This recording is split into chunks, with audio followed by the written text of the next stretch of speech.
the meeting of the Federated City Employees Retirement System to order for the November 17th meeting. I'm going to call the roll. Vice Chair Jennings, are you here? Here. Trustee Chandra? Here. Trustee Kelleher? Here. Trustee Orr? I don't think she's going to be attending tonight. Okay, Trustee Orr absent. Trustee Linder? I'm here. Trustee Avasti? Here. And I am here, Trustee Horowitz. And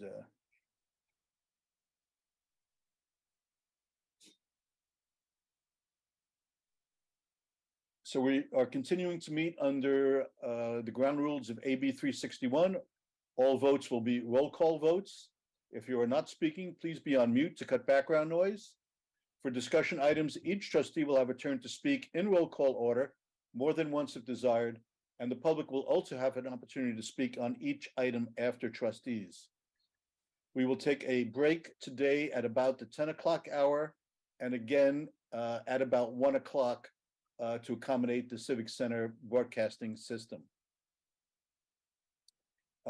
Board members are asked to please stay on the Zoom after this meeting is over for our regular committee meetings for AB 361 and for complete items. Item 6E, discussion and action regarding member Terry Williams' appeal of ORS denial will be held at time certain at 10 a.m. today. The board will hear agenda item 1.1A, Emily Brooks, request for service-connected disability retirement in closed session. And we will need to waive sunshine on item 6D, discussion and action on OPEB assumptions as of June 30th, presented by Chiron. Do I have a motion to accept the orders of the day and to waive sunshine on 6D? Mr. Chairman, if I may, good morning. Thank you, Council Liederman, please. I believe we have a change in the closed session that was requested by the member. If member Briggs is present,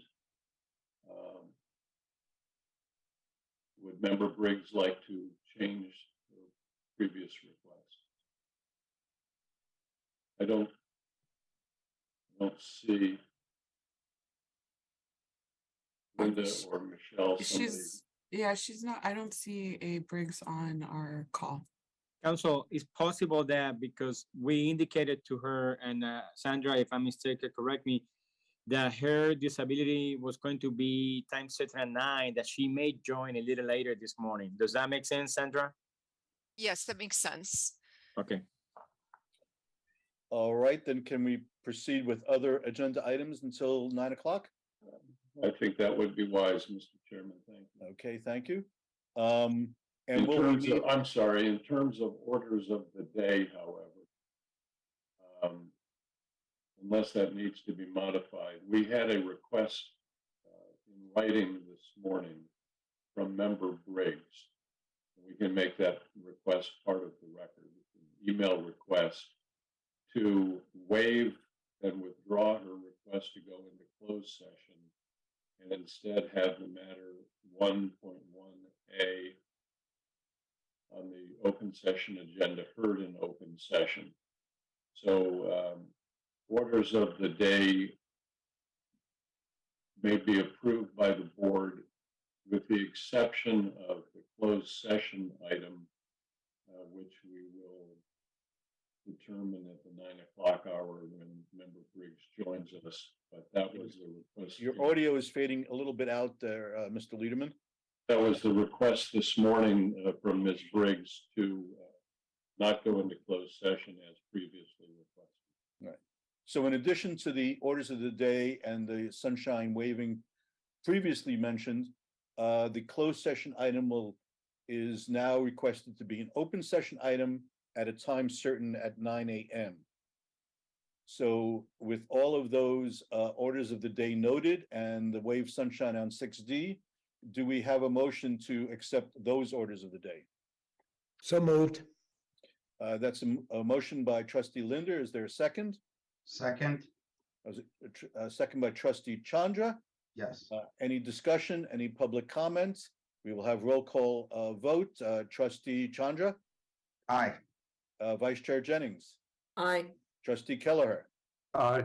trustee Linder, Aye. trustee Avasti, Aye. and I vote aye as well. We will move to the next pending agenda item.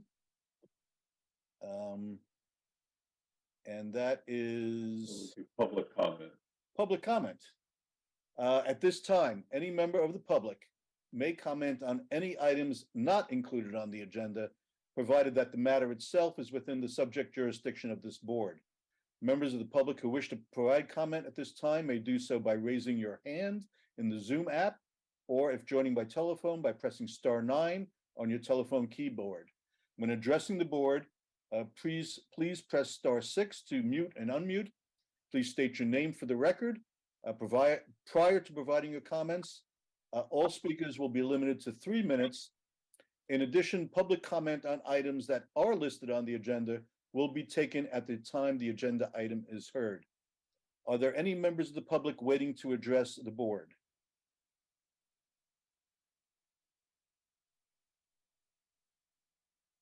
So hearing none, we will proceed to the next agenda item, which is the consent calendar. Do we need a motion to accept the consent calendar? So moved. Okay, and a I will second. second. Was Trustee that Kelleher seconds. Trustee Kelleher? So that was a motion by Trustee Chandra, second by Trustee Kelleher. Any discussion? Any public comments? Roll call vote. Trustee Chandra, Aye. Trustee Kelleher, Aye. Vice Chair Jennings, Aye. Trustee Linder, Aye. Trustee Avasti, Aye. and I vote aye as well. It passes unanimously. On to the next agenda item.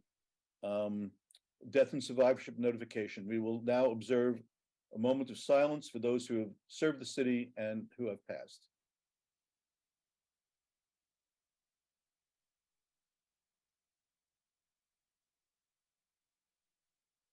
Thank you. Investments, oral update from the CIO. I understand our CIO is traveling today, so we have someone else from the investment staff to offer us some words of wisdom. Hi there, Chair Horowitz. I'm not sure how wise, but I do have some words to impart here. Okay, as you know- we'll pass judgment on the wisdom thereof.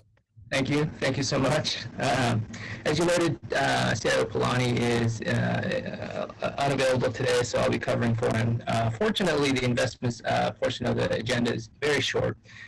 He did want to begin with some words of thanks for Trustee Orr, and I'll be brief in reading these, and these thoughts certainly carry over for the investment team at large. But he writes, on behalf of ORS and our beneficiaries, I would like to place on record my heartfelt thanks and deep appreciation to Trustee Orr for her services to our pension system. She has been a trusted partner who cares deeply about the city and its beneficiaries and has been most generous with her advice and time on numerous issues, including investment-related matters. Further, as a member of the ad hoc committee of the JPC, former Trustee Sanzeri of the PNF board and she spent countless hours on a performance review plan for the CEO and CIO. We will miss her guidance, her incisive questions, and her deep knowledge on investment-related matters. And again, just sincere thanks to Trustee Orr for her service. And so there really aren't any other investment items, but Prabhu normally gives a performance update, and these figures are supplied by Makita, and they're preliminary plan returns. In this case, fiscal year to date through November 15th, the Fed pension returned 1.91%. Again, fiscal year to date through the 15th, the healthcare trust returned 1.83%. Again, those are estimates, proxied. Some portion of that performance timeline is proxied. But in the next round, so December board meetings, we'll be presenting performance through the end of Q3. And so we'll have the September month-end performance at your next meeting. That's it for the words. Unless there are any questions, I'll turn it back to you, Chair Horowitz. Thank you, Mr. Kwan. Before I open it to trustees, let me echo your comments on Trustee Orr. I'm not sure if we have this elsewhere in the agenda, but we are presenting to her an official letter of recognition and thanks on behalf of the board. She is our second longest serving trustee, and her wisdom and guidance and example to us younger members is greatly appreciated. So I want to echo your and expand upon your remarks. And if any other trustees would like to speak or to have questions for our investment staff, the floor is open. Chair Horowitz, I think that's a good idea to have trustees to make any comments they would like to make. And what I suggest respectfully is if the oral update by the investment team is completed, we could go back to the top of the agenda where we had stated the commendation for trustee Orr, and we can bring the commendation to the screen and have you as the chair of the board read it. And then at that point, then take any comments that anyone would like to make on behalf, and to thank trustee Orr for her 4 years with the board as the federated system. So. That sounds- Okay. I'm sorry, but I didn't want to move too quickly to that, although I think that's a great idea. I did want to ask Jay a couple of quick questions. Sure. Is that okay, Chair Horowitz? Yes, please proceed with your questions for investment staff. So thanks for the Q2 numbers. Do we have a sense of how we did versus, I guess, our like overall blended benchmark or versus peers? I don't have peer numbers relative to November 15th, but I can tell you through September month end, we're still, I believe it's top quartile or so performance relative to peers. Right. Relative to, say, the 60-40 benchmark, we came basically in line with the 60-40 for the fiscal year to date through the 15th. Okay, thank you. Trustee Chandra, this is Laura from Makita. I'll add above median returns for the fiscal year to date. The median was down about 4%, and your plan's return was stronger. And then we did see positive returns in October and November. So we estimate the fiscal year performance, which is third quarter, and then the past month and a half is back in positive territory. Okay, thanks. Thank you both. Any further questions, Trustee Chandra? No, thanks. Okay, thank you. Yes, it's encouraging to see those positive numbers. So at the suggestion, the wise suggestion of Mr. Pena, let us return to ceremonial item number 1, which is the presentation of a commendation to Elaine Orr for her 4 years of service. And if you want to bring that to the screen. I'm not sure I'm going to read the entire commendation, but it does recognize her service on the JPC, on the investment committee, and her work also on the audit and governance committees, and 4 years of dutiful and progressive service to the board. And so it is resolved by the Board of the Administration of the Federated City Employees Retirement System of the City of San Jose, that the Board of Administration extends its thanks to Trustee Orr for her dedicated years of service to the board and to the system, for adherence to high standards of quality of this board, and for her performance of valued service. And it's presented this 17th day of November, and with the aye votes of all members of the board.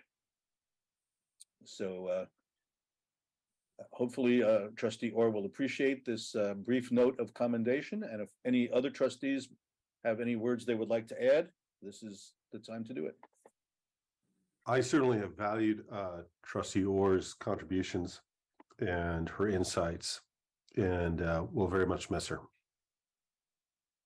Yeah, I echo everything that has been said. I've spent a lot of time with her on both the investment committee and the JPC, and just a great thinker, framing issues, very practical, and often helped me clarify what I was thinking on important issues. So I greatly appreciate her service and contributions.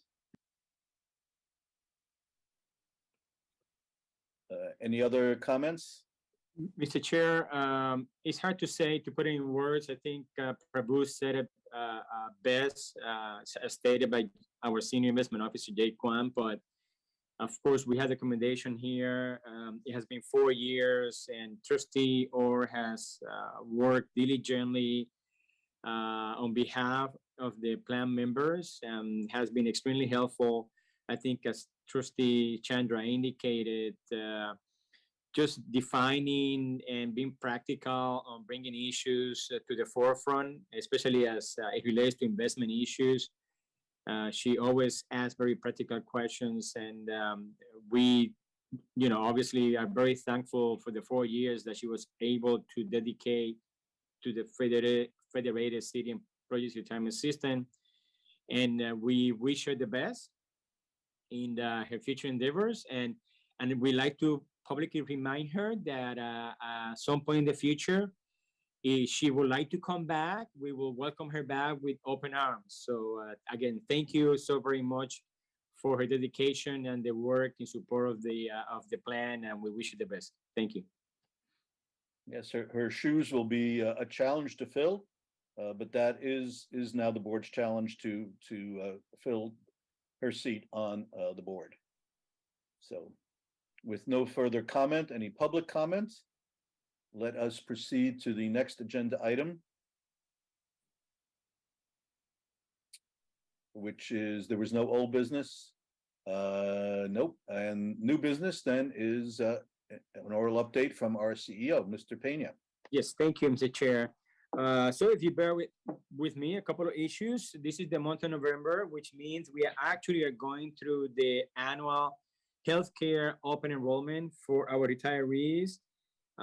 We actually send out all the open enrollment packets late in October, the last weekend, and actually we used to every year have an annual open enrollment visit. It was a 1 day that we had the vendors, and we actually invited the members to join. We stopped that practice throughout the COVID pandemic, but this is the first time we went back to it in 3 years, and we actually had it early in the month. It was not only very well received, but very well attended.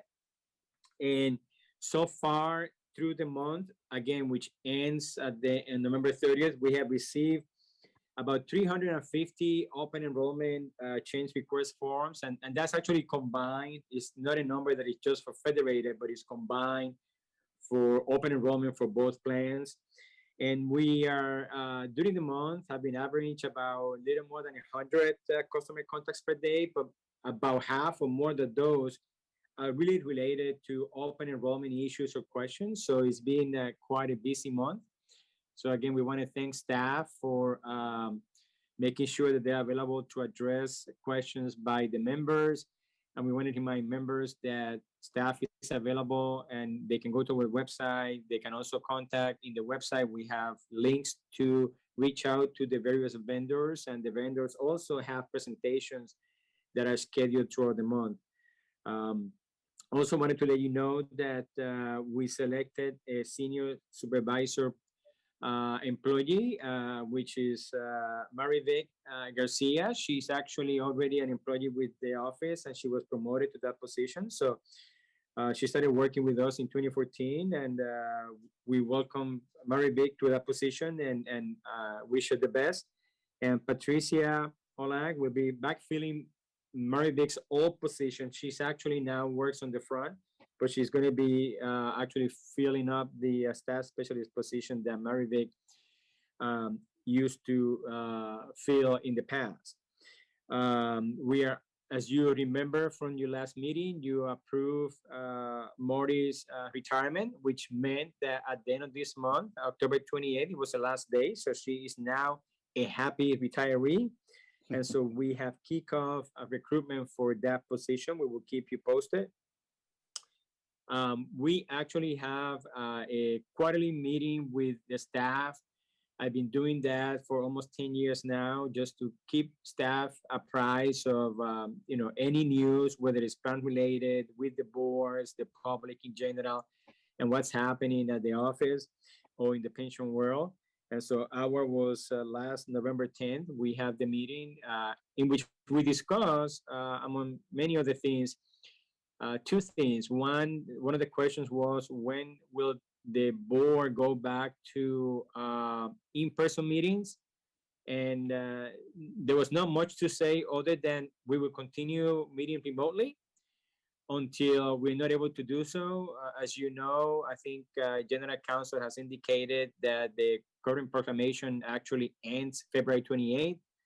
So there is a chance that for the March meetings, or if not April, we may be going back in person. But at this point, nothing is definitive. So we certainly will keep you posted. Suffice to know that the meetings next month and possibly in January will still be remotely. And then also we discussed, we have a hybrid approach right now where we have staff coming twice a day, a week to the office, and we will continue that approach for the time being and see how things progress in terms of the changes by the city and COVID. And if we do make any changes, certainly we'll keep the board apprised. And lastly, I wanted to remind everyone that the office will be closed for Thanksgiving holiday, Thursday, November 24th, and Friday, November 25th. So I don't have any other comments other than to remind you, two public positions were available for Federated. Trustee Chandra reapplied, and we need to confirm, but I believe the interview may be at the end of this month. We will certainly keep you posted. So Trustee Chandra will confirm with the city clerk. And as you know, Trustee Orr elected not to reapply. So that position is vacant, and we're working with the city clerk to kick off the recruitment process for that position. Mr. Chair, that concludes my comments. I'm happy to answer any questions. Thank you. Thank you, Mr. Pena. Are there any questions from trustees? Any? Go Just ahead. to confirm that under the Brown Act, we have the option of meeting remotely if we advertise the location of an alternate spot, right? Well, there's, sorry, this is Council Chen, if I may, Chair Horowitz. Please. So there are a number of options come January for how a member may attend a meeting virtually. We provided a presentation on that materials the last meeting, but under the traditional Brown Act rules, which I believe Trustee Kelleher is referring to, yes, under the traditional Brown Act rules for teleconferencing, a member must put the address from where they're taking the meeting remotely and allow members of the public to attend that location and have that location posted with the agenda. Now there's some other options available under the Brown Act, and including ones for remote access based on just cause and emergency circumstances, but those are statutorily prescribed and fact specific to the member seeking to attend remotely. And on that line, if the city or county declares a health state of emergency, even if the state of emergency from the state has been canceled, does that buy us any leeway or flexibility? Under AB 361, no, it does not. However, there may be room to argue that there is just cause based on emergency under the new law that the governor has passed and goes into effect in January. But there are specific procedures and statutory reasons that must be satisfied. Mm-hmm. Okay. Trustee Keller, any further questions on this issue? No, I think just want to confirm that, and having had COVID for the first time. I am still very sensitive to COVID issues.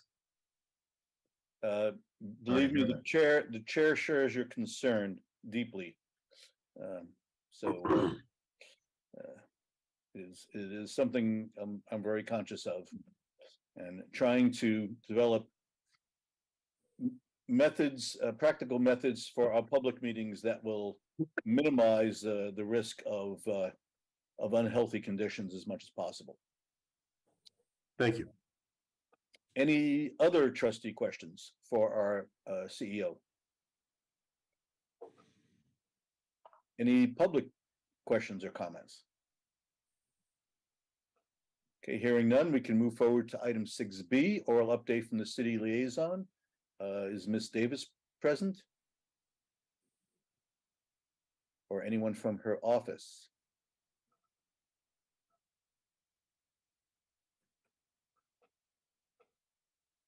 Okay, hearing none. I think before we get into item 6C, which would take some time, let us see if we can proceed with item, I believe it was 1.1A. And actually, staff, if you could possibly for these aging eyes, if we can enlarge the on-screen agenda. There we go. Even bigger if possible. Very aged eyes. Oh, fantastic. If Ms. Briggs is here to address this item.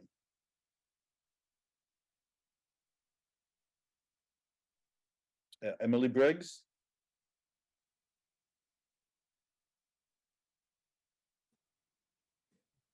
Hang on one moment while I get her. Okay.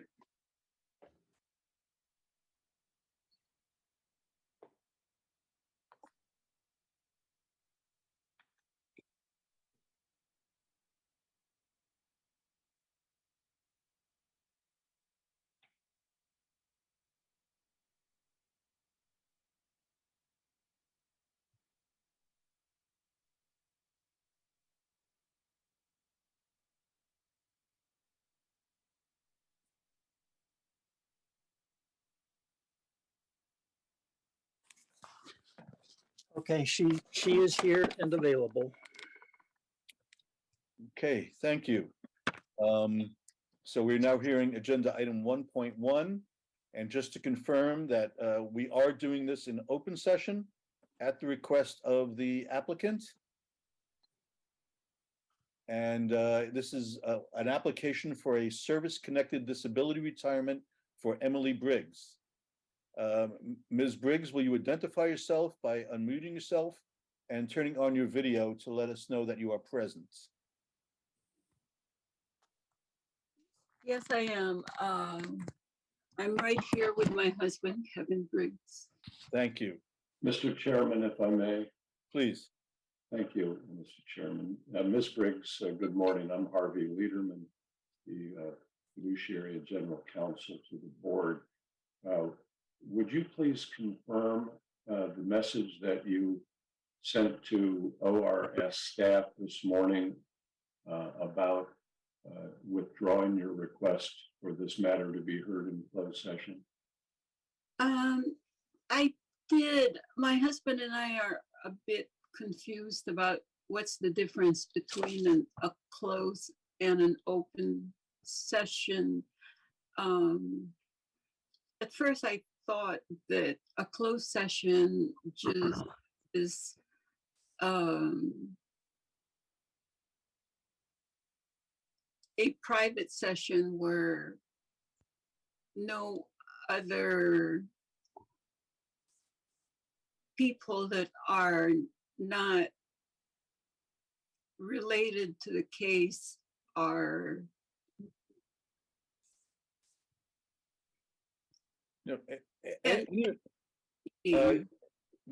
anyone related to the case can appear at the closed session, but it's not open to the public, whereas the open session is viewable by the public.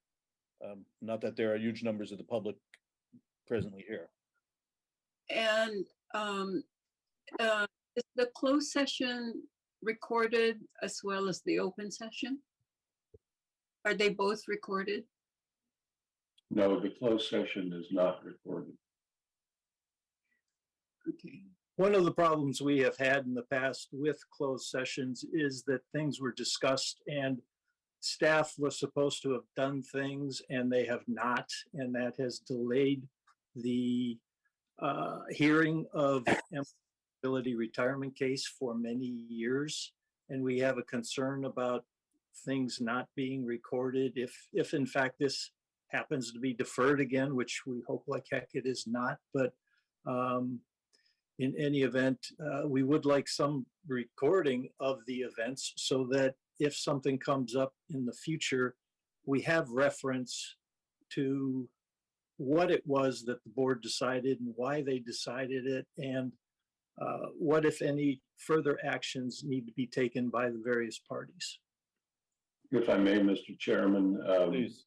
to the applicant and her husband, we do not record closed sessions, but if there is direction to the staff to do anything in furtherance of the board's consideration of the application, that direction would be reported out in public session when we come out of the closed session, so that there would be a record at that time of any further direction that the board gave to staff. And you, of course, could comment at that time in open when it's reported out of closed session, if that helps. Well, it's nice to know that, but that did not happen in 2011 during the last closed session hearing that we had. Okay. Well, nothing we can do about 2011 at this time. The question is, based upon the chair's explanation, we had, at your request, scheduled this for a closed session where the public was not in attendance. But if you wish to change that request, we need to put that on the record at this time before we can proceed in open session. And just to clarify, in open session, there will be a complete recording made of the entire presentation and deliberations. Thank you very much for the edification. So what do you want? So this time you will need to formally request that this Yep. item be heard in open session if that is what you desire. Go ahead with the open session, please. Okay, so it's your desire that this proceed in open session? Yeah. Okay, That's- thank you. Any further comments, Council Liederman? No, that's satisfactory. Of course, we're prepared to comply with the members' request. Okay. So we'll now hear item 1A1, I believe it is, on the public agenda. Right, 1.1A. 1.1A. Thank you, Mr. Chairman. Okay, so at this time, I would like to introduce Stacy Fisher, who will present the summary of the application, and Dr. Rajiv Das, who will present the results of his review of the medical records and medical examination of the applicant. Is Ms. Fisher and Dr. Das present? This is Stacy Fisher and I'm present. Dr. Das is not yet present. Okay, thank you. Yeah, can someone send out to Das a new invitation for Zoom? It's been done. Okay, maybe ministerial staff, someone, he's been trying, but he can't get on, that's all. Thank you. Thank you. Okay. Should I proceed with the read? Not just yet. Let us, want to make sure everybody is present and accounted for. Ms. Briggs, will you please confirm that you received the staff letter dated November 4th, 2022, notifying you of this board meeting? Yes, we did. And will you stipulate to the relevance of the medical and staff reports to the disability retirement application? To the relevance? What does that mean? We don't agree with it. And we have our comments on those reports. Okay, and do you wish to introduce additional medical reports or other documentary evidence for the board's consideration?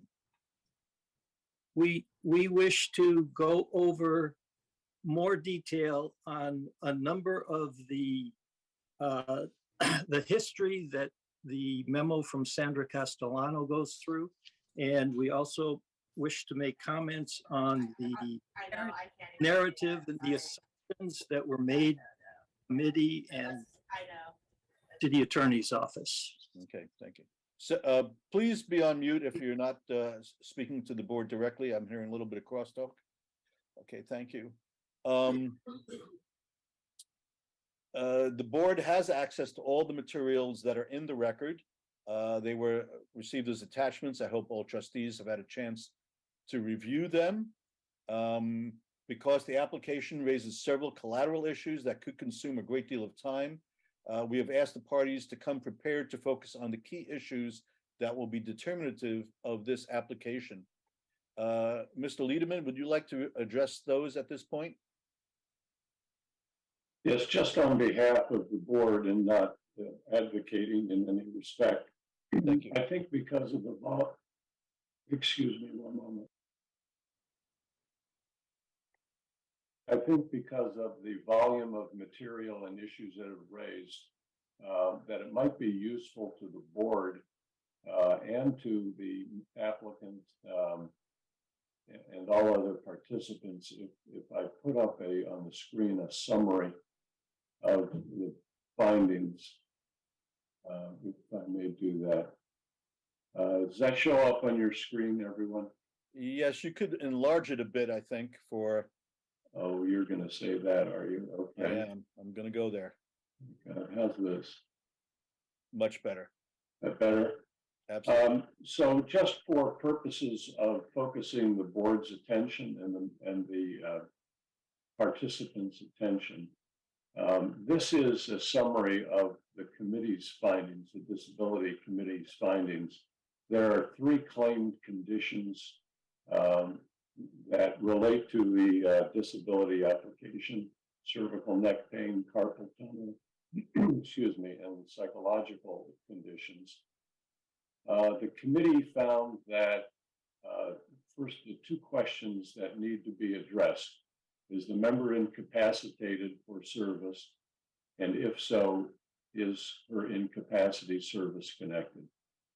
The committee found that based on the cervical neck pain, the member was not incapacitated as required by law because the department could accommodate the doctor's work restrictions. So that's an issue that we request the applicant and the other parties to address. That seems to be contested.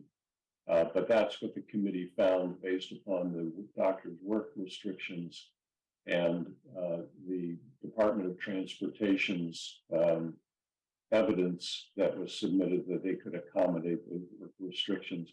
And because the committee found that the member was not incapacitated from the cervical neck pain, they found that it was irrelevant as to whether or not the condition was connected or caused by the job or aggravated by the job.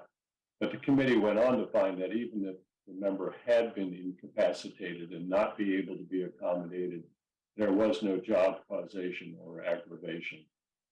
On the condition on the carpal tunnel syndrome, bilateral carpal tunnel, the committee found that, again, because the department could accommodate the doctor's work restrictions relating to carpal tunnel, that the member was not incapacitated as required by law. And again, that it did not matter whether her condition was service connected or not, since she was not incapacitated. And finally, the psychological conditions that were claimed, the committee did find that the member was incapacitated and the department could not accommodate the doctor's restrictions that would have been required to allow her to go back to work. Having found that she was incapacitated, however, the committee found that this was a pre-existing condition and the job did not cause or aggravate this condition, and therefore the committee recommends that the board to deny a service-connected disability retirement for member Emily Briggs. So that's the summary, and the questions that previously were posed to both staff and Ms. Briggs for this meeting to help focus the conversation was, is there any evidence to counter the fact that the department could accommodate both of these first 2 conditions? And that was the first question. And if they could not be accommodated, is there medical evidence to show that the condition was actually caused by or aggravated by the job characteristics? So that's these highlighted orange boxes are really what the board wishes to focus on in determining whether there is evidence for or against these findings by the committee. With that, Mr. Chairman, I'll turn it back to you. Thank you for letting me at least provide a summary to the board to help focus the conversation this morning. Thank you, Council Liederman. I appreciate this distillation of the issues at hand. Ms. Briggs, please identify any witnesses who will be testifying on your behalf at this time. Or will you be presenting on your own behalf? My husband and I will be presenting on our own behalf. Okay. Sir, Please go ahead. excuse me, Let them go first. huh? Let them go first. Go ahead. Okay. Before I introduce Russ Shiketa, Disability Council, at this juncture, should we hear from Ms. Stacy Fisher, representing the applicant? Sure, I can read it into the record. The applicant's name is Emily Briggs. Her classification is Senior Analyst in the Department of Transportation. She does not have an attorney. Her application is for a service-connected disability retirement. The body parts listed on her application are psyche, neck, and bilateral upper extremities. The date disability retirement application was received was 1/19/2006. Her current work status is service retirement 9/30/2022. Her status at the time of separation was disability leave. Her status at the time of application was separated. The board medical advisor orthopedic restrictions are: she should have the ability to sit and stand at will. She should have a 2-minute break for every 10 minutes of sustained continuous use of her right upper extremity. She should have an ergonomically appropriate work area. She shouldn't lift more than 10 pounds on a regular basis with her right arm. The board medical advisor restrictions for the psyche body part are: she should be restricted from work requiring above average levels of energy, motivation, concentration, or frustration tolerance. The accommodation of the restrictions has been provided by Council Liederman. Thank you very much. Okay, thank you. Now I would like to introduce Russ Shiketa, Disability Council, to summarize the committee's position and the basis for the position and evidence in record supporting that position. His memo is included in the disability packet. Mr. Shiketa, please focus on the issues that have been posed. Thank you. And I will try to keep my comments appropriately brief. Just as background reminders, Ms. Briggs was hired by the city in February 1986 and was terminated in January 2006, and her position was that of senior analyst in the Department of Transportation. Now, looking to the neck, I think that the dominant issue was that she rather late developed neck pain, but it was sufficiently serious that in May 2005, she had to undergo significant neck surgery.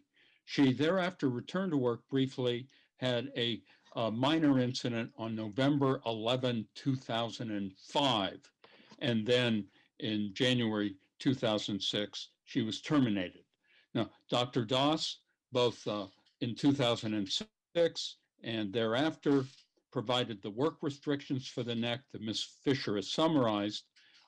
Perhaps equally important for the board's consideration is that one of Ms. Briggs' treating physicians who treated her as part of a functional restoration program in 2007 stated in his report of that date that his, I apologize, that his Dr. Reynolds, one of her treating physicians in 2007, indicated that his work restrictions were very nearly the same and very nearly the same as a quote as Dr. Doss's restrictions. So that's very important. And then of equal importance is the fact that the department in a series of memos indicated that it in fact could have accommodated those work restrictions. Therefore, it cannot be concluded, and the committee did not conclude that she was incapacitated with respect to her neck. As far as service connection, the diagnosis is that Miss Briggs had cervical disc bulges and also degenerative disc disease.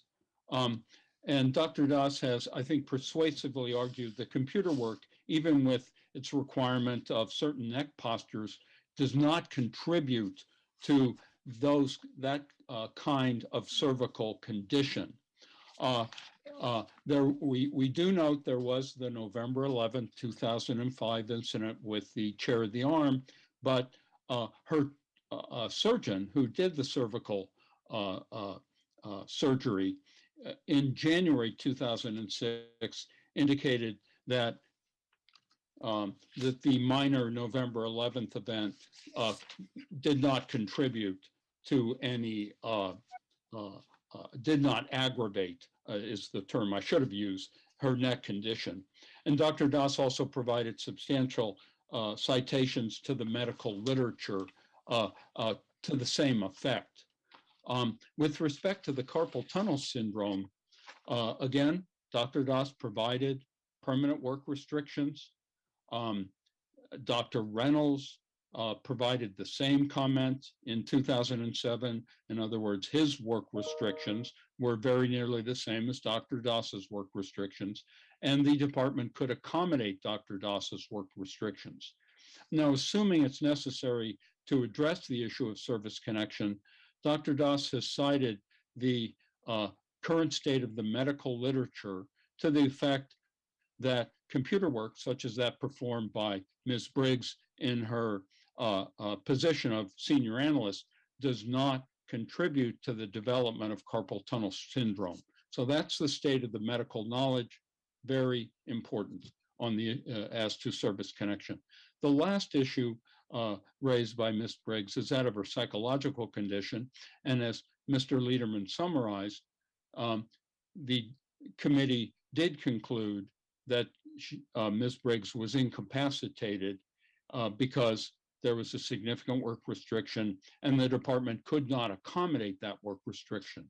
So that leads us to the issue of service connection. And there is no substantial medical evidence or opinion in the record linking her job activities to the development of her psychological incapacity. On the contrary, there is a strong suggestion that her neck fusion surgery was unsuccessful, resulting in chronic pain, and that resulted in depression, and in other words, in her psychological condition. There's also a suggestion that her pre-existing psychological issues that predated her employment, as to which the label depression could properly be assigned, also added to her chronic pain experiences. So the pain increased the depression also helped increase the pain. But in either case, the pain from the failed surgery or the depression were not work-related, and there is no contrary substantial medical evidence or opinion to the contrary. So it was for those reasons that the committee came to its recommendation to the board that it deny Ms. Briggs' application. Okay, thank you. If Dr. Das is present, I'm wondering if he has anything to add to your written report for the board's consideration, specifically on the issues posed. You know, I think that Federated did a very good job of summarizing the issues that I addressed concerning the current state of epidemiologic literature for this. There is no, biologic plausibility between working on a desk, working on a computer and developing cervical degenerative disc disease or aggravating degenerative disc disease. the next issues in terms of carpal tunnel syndrome. And the medical literature strongly supports a work-related relationship between assembly line work, which is forceful, repetitive gripping, twisting, and torquing activities, and the development of carpal tunnel syndrome. And so, therefore, the element of force and repetition movement of the wrist as opposed to the fingers is really kind of the issue. And those are the primary issues. And with respect to the psychological issues, your treating physician has stated that the psychiatric condition is related as a consequence of her neck condition, and there is no biologically plausible relationship between her neck condition and working on a computer. And I just wanted to reiterate that. Thank you. Okay, thank you, Dr. Das. Is there a representative from the Department of Transportation who wishes to add anything to the department memo dated March 17th, 2006 on the applicant's work status at the time of her application, or wishes to present any other testimony relevant to the issues to be determined in this hearing? Is there a representative from the Department of Transportation? Yes, this is Carolyn Landon Ramirez, DOT HR Manager. Thank you. I do not have any other additional information. Thank you. Is there a return to work coordinator present who wishes to add anything to their memo dated April 4th, 2010 on the accommodations of work restrictions, or wishes to present any other testimony relevant to the issues to be determined at this hearing? Hi, this is Sarah Steele. I'm the City of San Jose's Return to Work Coordinator. I don't have anything else to add that's not already available to you. Okay, thank you. Now, Mrs. Briggs, Ms. Briggs, would you present your testimony in support of the application? You can present in any format you wish. I would ask that you gather your thoughts and address the issues specifically that are before the Board of Trustees at this hearing. So, Ms. Briggs. My husband to address the issue, and it's Very well. Cope with it right now. Mr. Briggs. To begin, I'd like to comment on the memorandum dated November 2, 2022 from Sandra Castellano to the board. I would like to read from a number of emails that she references and a few that she does not, in order to provide the board with some additional background as to why a lot of because provide background for the reasons for a lot of the delay, which basically is passed on to Dr. Das and the city staff's inaction. So to begin, Emily noted that her January 9, 2007 revision to add the psych body part of to the disability retirement application was prompted by conversations with city staff. She sent an email to Karen Carmichael on January 9th of 2007, and it stated, as discussed and recommended by your office in our telephone conversation earlier today, please consider this email as my formal request to include the psychiatric component depression of my disability in my application for disability retirement. This will be in addition to my spinal carpal tunnel bilateral, tendonitis, elbows bilateral right hand, and arthritis left hand workers' compensation injuries. Should you have any other information concerning my case, for example, if the city will reinstate my employment, please contact me by email or phone at any time. I'm terribly confused with all of the variety of information I seem to be receiving from the different departments of the city, and really do not know what to expect from any of them or the city as an entity. Consequently, I myself do not know what to do. On February 22nd of 2007, Emily sent another email to Karen Carmichael that asked, what is the status of my disability retirement application as of today? Karen Carmichael responded, I checked with Dr. Das on the status of your case, and he responded that he needs your complete psychiatric records. The report from Dr. Kurz that he has only addresses the appropriateness for you to participate in a pain management program. He needs medical information from your treating psychiatrist and your prior medical records regarding the psych. I apologize for not following through with you after receipt of your email to amend your application. However, since Dr. Das had referenced Dr. Kurz's report, I thought he had everything that he needed. Please submit the necessary reports as soon as possible. Dr. Das will then review them and we will be able to move forward with your case. The following day, Karen sent another email, or Emily sent an email to Karen Carmichael and to Tony Johnson at the city. I'm sorry, but I'm at a loss here. I don't know what reports you are referring to or what Dr. Das specifically needs from Dr. Kurz. Perhaps it would be more expedient if the two doctors talked to each other to specify what one required and what the other could provide. Then Dr. Das could report what exactly he needs from the two of us to proceed with his next step. I was referred to him by Dr. Paul Reynolds for psychological consults regarding my depression. Dr. Das may also want to contact Dr. Reynolds for my psych eval since he ordered the treatments for consultations and prescribed me my medications. Forgive me for sounding frustrated, but it is exactly how I am feeling. You have been telling me for over 12 months now that you will get my disability retirement processed and then not, and then will, and then not, and then maybe not, and then perhaps. And in between, there was even talk of DOT accommodating my limitations, making me think that they were going to take me back as senior analyst. Last, we did talk on the phone about my retirement application process.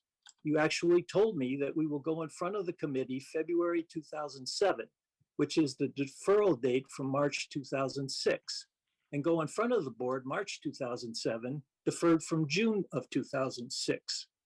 Would it be too much to assume that these dates are far-fetched at this point and there will be more deferrals?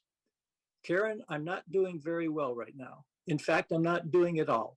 I spoke with Dr. Kurz earlier this afternoon, who recommended to me twice not to hesitate to check into emergency rooms should I feel a need to be in a safe place. Your email responding to my request for an update on my status of my disability retirement application is conjuring a picture in my head and in my heart of a deranged Emily Briggs running with her hands and hair up in the air into an emergency room screaming for help. I need a safe place away from the processes, procedures, requirements, deferrals, policies, and so-called services provided and imposed by the city of San Jose. What is really wrong? Is it me or is it just the system or the procedures that somehow neglect to acknowledge actual human lives and beings they process? So tell me, besides throwing the ball back into my court, what are the new dates for facing the committee and the board for my case? P.S. It may also jog Dr. Das's memory if you show him the email you forwarded to him that I sent Deborah Main and David Wong sometime last year that prompted Dr. Das to contact my private insurance carrier to allow me to seek my own private psychiatric consults or emergency psychiatric treatments. I copied you on that email, remember? I think I was on an all-time low after hearing that DOT had fired me retroactive to January 12, 2006. And disability retirement decided to postpone my disability retirement hearing. No job, no workers' comp, no retirement, just in limbo with bill collectors suddenly being the center of my once orderly, gratifying, pleasant, and heartwarming life. On Thursday, March 1 of 2007, Emily sent an email to Karen Carmichael again. Mr. Chair and Mr. Briggs, if I may. Please.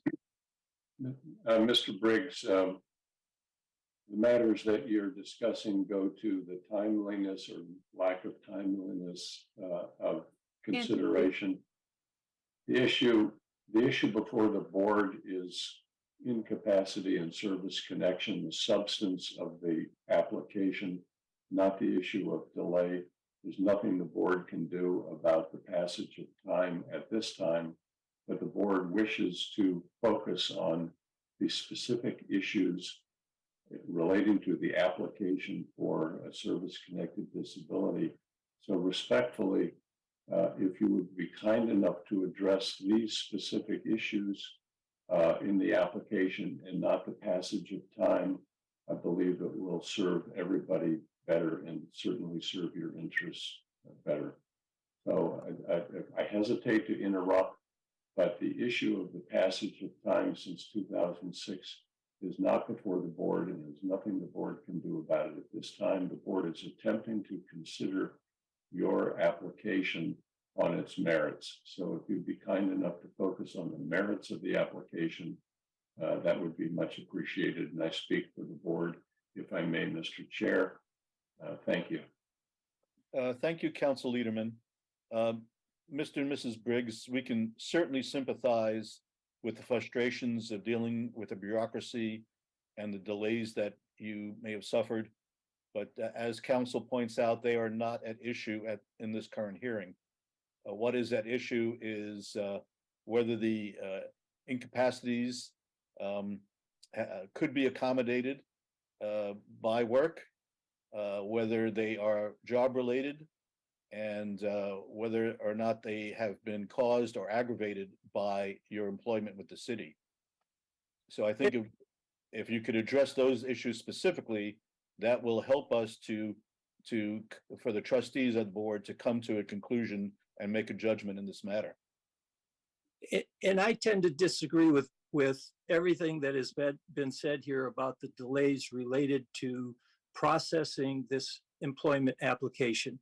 There are a number of. But however, may I finish? The process is not at issue here, and with respect, you will do no help to the applicant's case by expounding upon that, as much as you feel frustrated by it, and as much as we may sympathize with that frustration. And now, may I finish? You may. Thank you. A great deal of my wife's depression and her psych condition is related to dealing with these delays over time.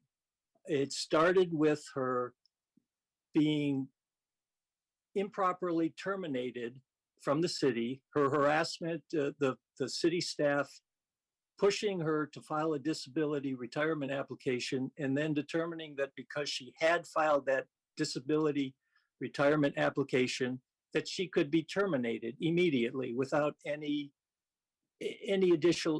additional support or anything else. Typically, when someone runs out of sick leave and vacation time because of an illness, they are offered, there's an offer that goes out to other staff members within the city to donate vacation time, sick leave time, whatever. I had done it during my 22 years with the city. I had done it for other people. I would have definitely donated time to my wife, and many of the people who work for the Public Works Department, the Transportation Department, the Finance Department, and the Police Department, where she had worked previously, would have donated time to her to continue her service with the city. Now, you've got all of these comments about the department being able to accommodate the doctor's work restrictions. None of those work restrictions or none of those offers for her to be accommodated were ever transmitted to Emily. She was never given an opportunity to return to work. She wanted to return to work, and some of these emails that I wanted to read contain comments from her to city staff that say, hey, I want to work. Can I return to work? I've heard from you. And you're kind of hinting at the fact that maybe the Department of Transportation will bring me back. Great, I want to come back. Why can't I come back? Give me that offer. The department may have been able to accommodate it, according to 3 of the memos that we saw after the fact during some of these proceedings, but none of those were ever offered to Emily in a timely, current manner when the memos were written. So how in the heck could she, how can the city state that my wife could be accommodated when they don't offer that accommodation at the time. You come back 15 years later and you tell us, oh, we could have accommodated you in 2006 or 2008. This was after she was terminated from the city, and there was never any offer to bring her back to work. Now, the attorney's office and the committee conveniently ignore the fact that there was another memo that was sent out that says that there was no ability to accommodate Emily with the then current work restrictions. So, why doesn't the department mention that? That other memo that says, no, we can't accommodate you. That's relevant. It's not irrelevant. Was that memo about the accommodation in reference to which of the three claim conditions? The memo you just referred to. I don't recall exactly which one it is. It's in my conversations here, but it was I believe a 2010 memo. Because I believe the city does acknowledge that they could not accommodate the incapacitation due to the site condition. It says just this is a December, or no, an April 23, 2010 memo from Sandra Castellano that states, at the time of her separation, the department would not have been able to accommodate this restriction in her position or in another available senior analyst position in the department.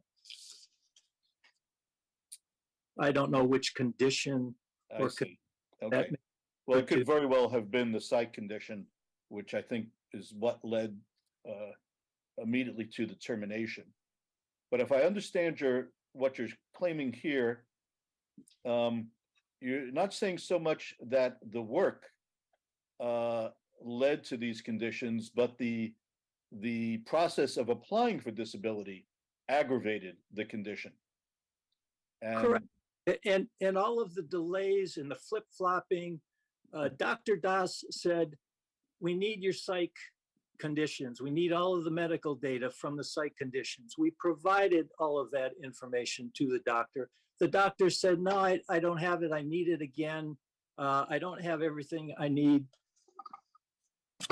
The doctors duplicated what they provided to him that was provided to the city, both for the workers' comp complaints that we had and for this disability application.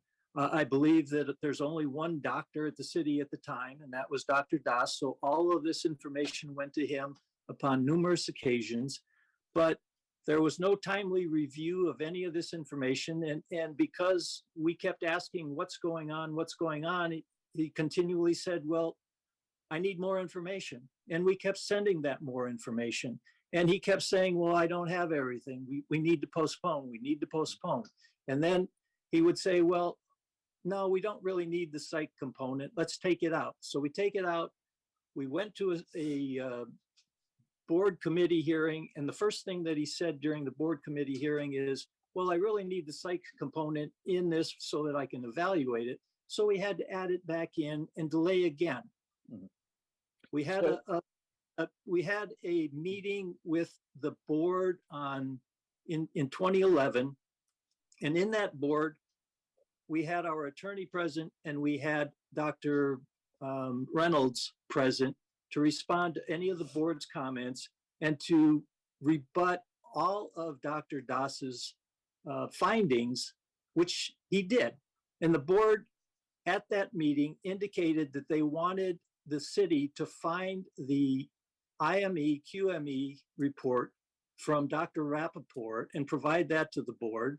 And they also wanted to give Dr. Das time to go back over his findings and to prepare new findings or to provide additional information related to those findings. And nothing happened on that. So in 2013, we contacted the city and asked, what's going on? Why haven't we heard anything? No answer. I understand. I guess I'd like to ask our counsel at this point to advise us if the process of applying for disability and any delinquencies thereof could be considered a service connection. Or if service connection only and strictly applies to what has happened on the job prior to any injury or prior to any termination. It seems a bit of a novel legal claim, and I guess I'm needing a little bit of guidance here. Mr. Chairman, the service connection relates to the job that the individual is performing for the city. That's where the issue of service connection arises. Whether that job that must be performed by the employee is somehow caused or aggravated a disabling condition, an incapacitating condition. The process by which somebody applies for benefits or otherwise is not a job, and therefore cannot give rise to the service connection that is required by statute to grant a service-connected disability. I am confused, if I may ask a question through the chair to Mr. Briggs. Please. Mr. Briggs, you mentioned that there was some board hearing in 2011. When you say board, what board are you referring to? This board, the Board of Federated, or Yes. some other board? It was the Federated Retirement Board. It was the Federated Retirement Board. It was, and let me go back through. Not the Workers' Compensation Board. That's correct. The workers' compensation claim was resolved in 2010, and we had a FCERS board review on November 17th of 2011. That is referred to in Sandra Castellano's memo to the board, where she says that Emily and I attended that meeting and that they don't have any records of what happened at the meeting. That it was unknown as to why there was no action at that time, although I did send emails stating that at that particular time, the Federated Retirement Board asked me what happened to the case that I filed against the city of San Jose for wrongful termination and discrimination. And I needed to get back to them with some documents. And they also asked staff to get back to them with some documents so that they could make a ruling on from various city departments. And over the years, I failed to get those documents until Dave Sykes became city manager. And I knew Dave Sykes from way back, and he helped me get in touch with department heads to try and get those documents. And the department heads helped me get some of those documents, except for one. So I sent them to the retirement department, basically telling them, okay, this is what happened at that time, and these are the documents that the Federated Retirement Board required during the 2011 So Ms. Castellano should have been aware what happened during the 2011 Federated Retirement Board meeting. There was action at that time. Let me get back into this. Go ahead. But what I want to do is, just make a few other comments on Ms. Castellano's statements in her memo to the board. Like she indicates that there was a January 26, 13 letter from us asking retirement staff a number of questions. We never got an answer to that. There was a letter from the retirement staff to us in 2018. She indicates that there was no response from us, but we wrote a letter to Catherine Schaefer dated October 18th of 2018, and another one on October 24th of 2018, repeating our request for the 2013 information, outlining our frustrations with the process, and attempting to restart the disability hearing process. We didn't get any response from those letters either.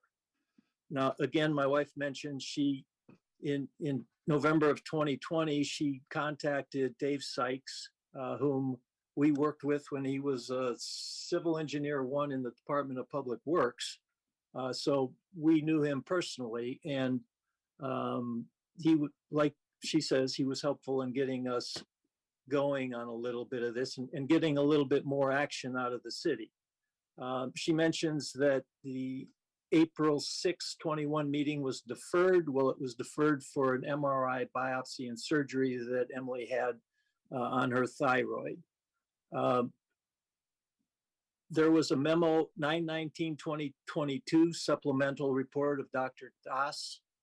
I do want to reiterate from the committee meeting that we had just a few weeks ago that report by Dr. Das was entirely contrived.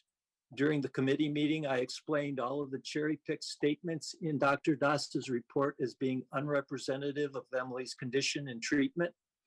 I also provided written references from Dr. Paul Reynolds to Das, which were pertinent to the cherry-picked comments, indicating that Das was playing with semantics or had misstated or misinterpreted more than one of Emily's treating physician's reports. That is common through all of Dr. Das's reports with respect to Emily's condition and her doctor's opinions. Mr. Briggs. Yes. I think we can agree that the process has been long, frustrating, and even that it may have contributed or aggravated Ms. Briggs' mental health. However, if we are to believe and trust in the council, our legal counsel here at the board, unfortunately, none of those issues can be considered today at this hearing. So I will ask if you have anything to add that directly addresses whether or not the psychological condition that led to the termination was pre-existing or caused or aggravated by your work at the city and not by the disability application process itself. Well, the issues and the committee findings relate. The issues and the committee findings that you have in front of us are all from the details that my husband is presenting to you. What you want us to do is basically address what the issues and committee findings are. And unfortunately, my case is more complicated than that. When you say, okay, my neck pain, incapacitated? No, because the department could accommodate the doctor's work restrictions. Did the department accommodate the doctor's work restrictions? No. they did not accommodate my work restrictions. I was incapacitated and they did not accommodate my work restrictions. Dr. Das might have issued those restrictions. My doctors did set those work restrictions. So did Dr. Das set those work restrictions. And my husband has been telling you those in detail in the past and is presenting you the proof as far as those restrictions go and how are they service connected.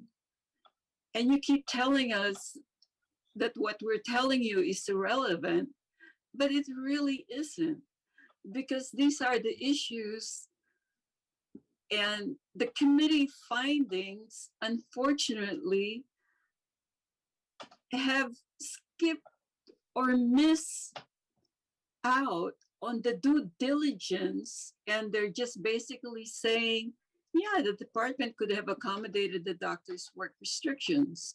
But did they really, did the Department of Transportation, did the Department of Transportation accommodate the doctor's work restrictions?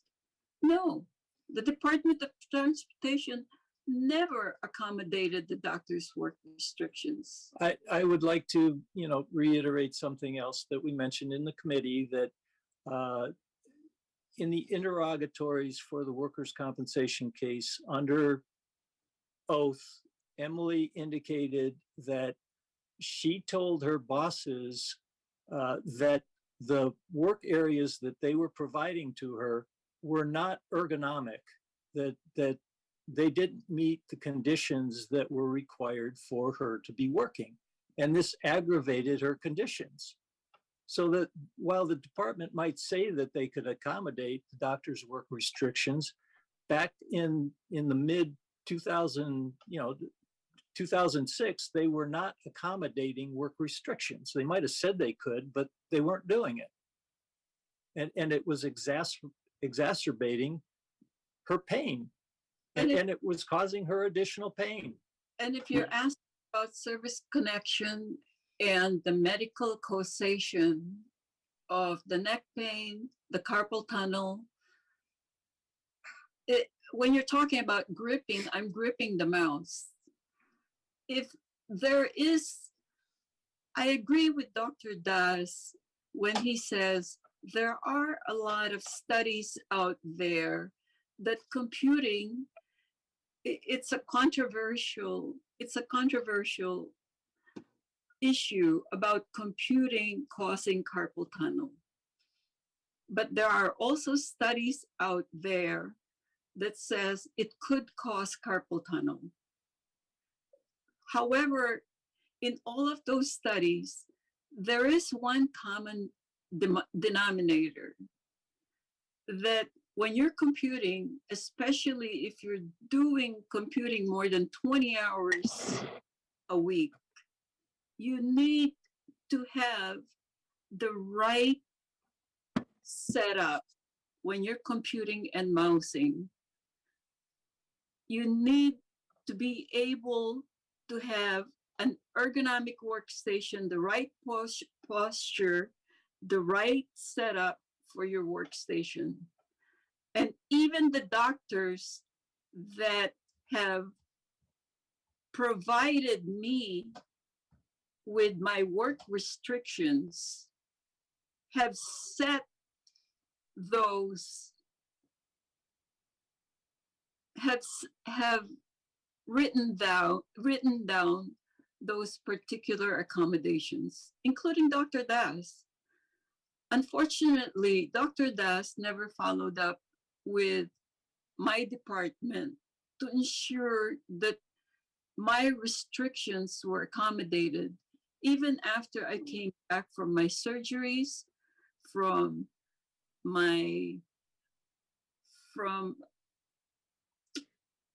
even before my surgeries. I had physical therapy, I had I had orthopedic or I had massages, I had treatments.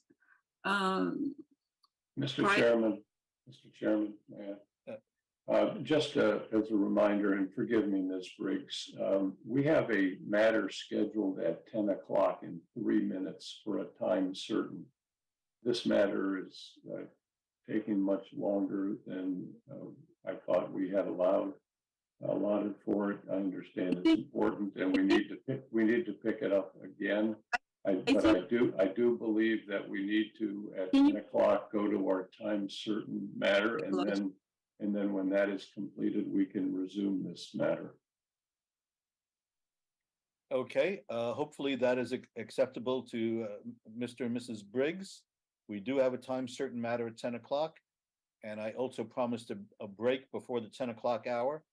So if we can hold this matter where it is for the moment, and when I return, I would like to ask either the Department of Transportation or the Return to Work Coordinator to comment on when and if the work accommodations were communicated to Ms. Briggs, and if that was done in a timely manner. So that is the first question I would like to have answered when we return.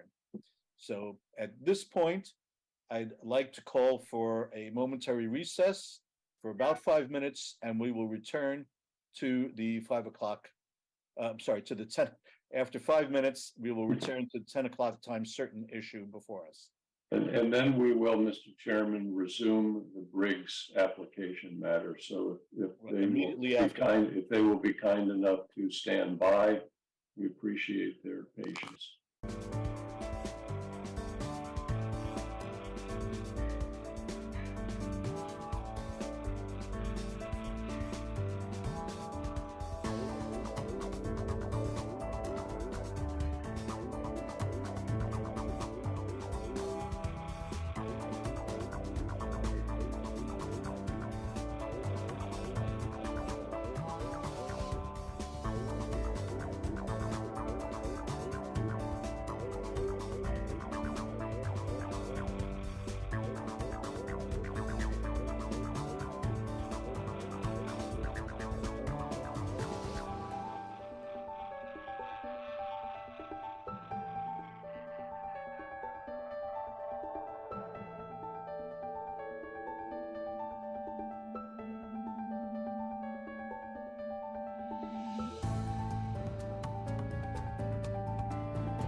Into order.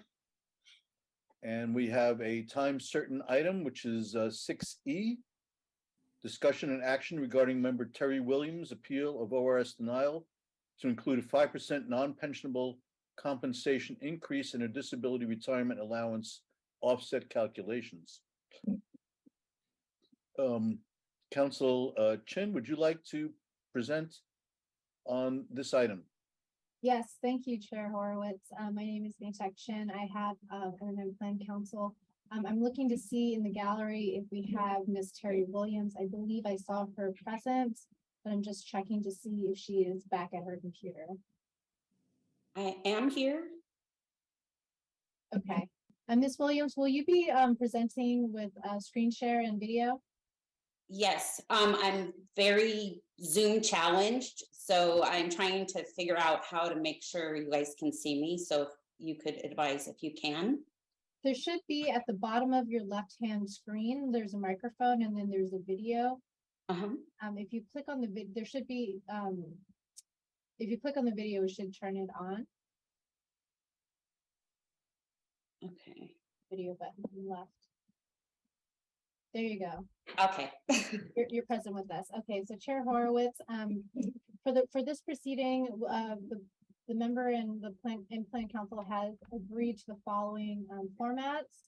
So Ms. Williams will give a presentation limited to 15 minutes, followed by a presentation from me as plan council for 15 minutes.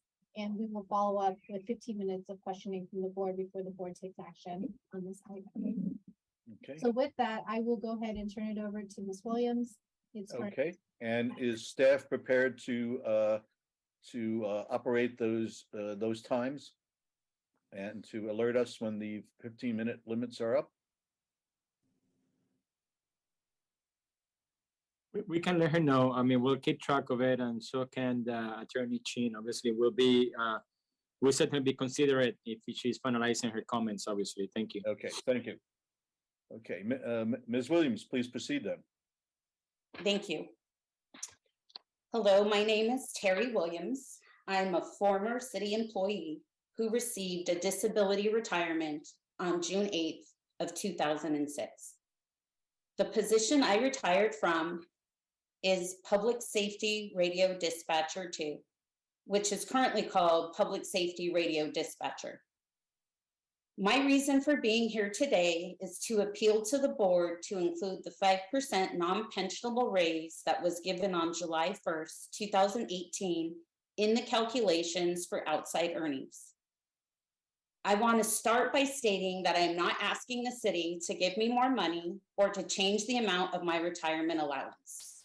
My retirement was calculated when I retired and is based on the compensation of a Public Safety Dispatcher 2 in 2006.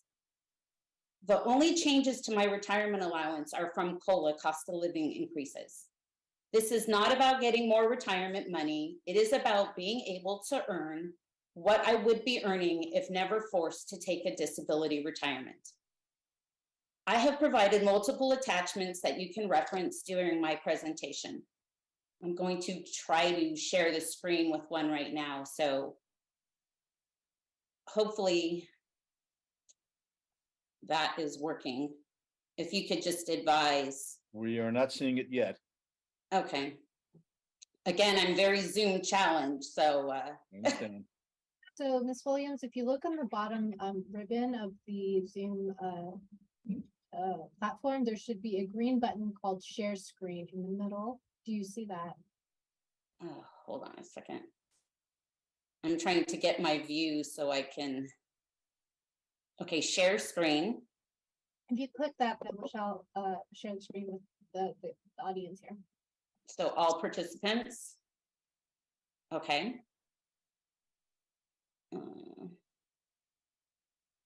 Hang on. I apologize for this, but let's see. You're doing fine. Okay.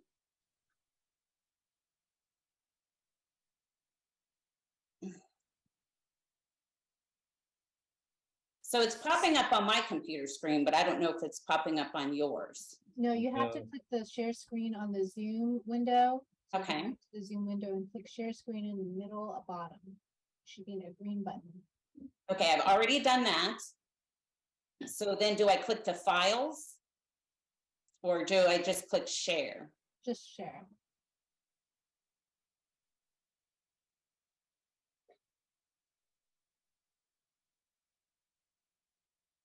Did it pop up? No. Okay, then. So Terry, when you click that share screen, Mhm. it'll show you all of the screens that you can select to share. You do need to click on one of them. So is it a Word document? Is it a PDF? It's Also, PDF. It's PDF. So it should show, after you've clicked share screen, it should show Adobe as one of the applications that you want to share, or one of the. You know, Ms. Williams, I have your materials up. If you would like me to share screen to facilitate your presentation, I'm certainly happy to help navigate through. Okay. I don't see anything offering me Adobe. It just says Finder, Universal, Sure, Safari. I can help you, Ms. Williams. Why don't you tell me where you would like to go? I can share my screen. Attachment A. Okay, so these are the materials submitted by Ms. Terry Williams that were submitted on October 25th, 2022. This is attachment A. Thank you for the assistance. Okay, Sure. Is this what you wanted to show us? Yes. Okay, Attachment A is a copy of the San Jose Municipal Code 3.28.1330, which is deductions, recipients' earnings from outside occupation. This muni code deals with those disabled retirees who are under the age of 55 and have to report gainful earnings outside of city service. The municipal code states, as a disability retiree, I am allowed to make the same maximum compensation earnable as a current working public safety radio dispatcher. No extra pay such as shift differential, overtime, or one-time special payments are included. The amount that I'm allowed to earn with outside employment is based on that maximum compensation earnable amount.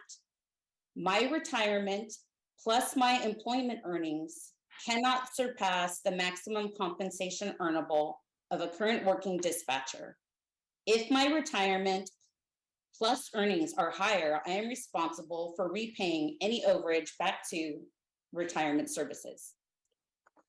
In this situation, the Office of Retirement Services opinion is that disabled retirees are not entitled to the ongoing 5% non-pensionable raise that current employees receive.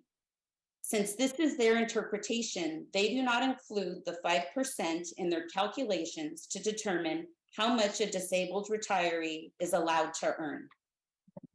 By not including this 5% in the calculations, I am not making the maximum compensation earnable of the position from which I retired, like the Muni Code allows. In my opinion, the ongoing 5% non-pensionable raise that current dispatchers receive should be included, as the spirit of this Muni Code section is to make the disabled retiree whole. This is a request to make my earning potential equal to what they would be had I not been injured. The next attachment I'm going to refer to is attachment B.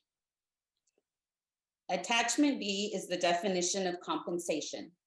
Compensation and its definition deal with the calculation of employees' retirement allowance at the time of their retirement, such as when mine was calculated when I retired in 2006.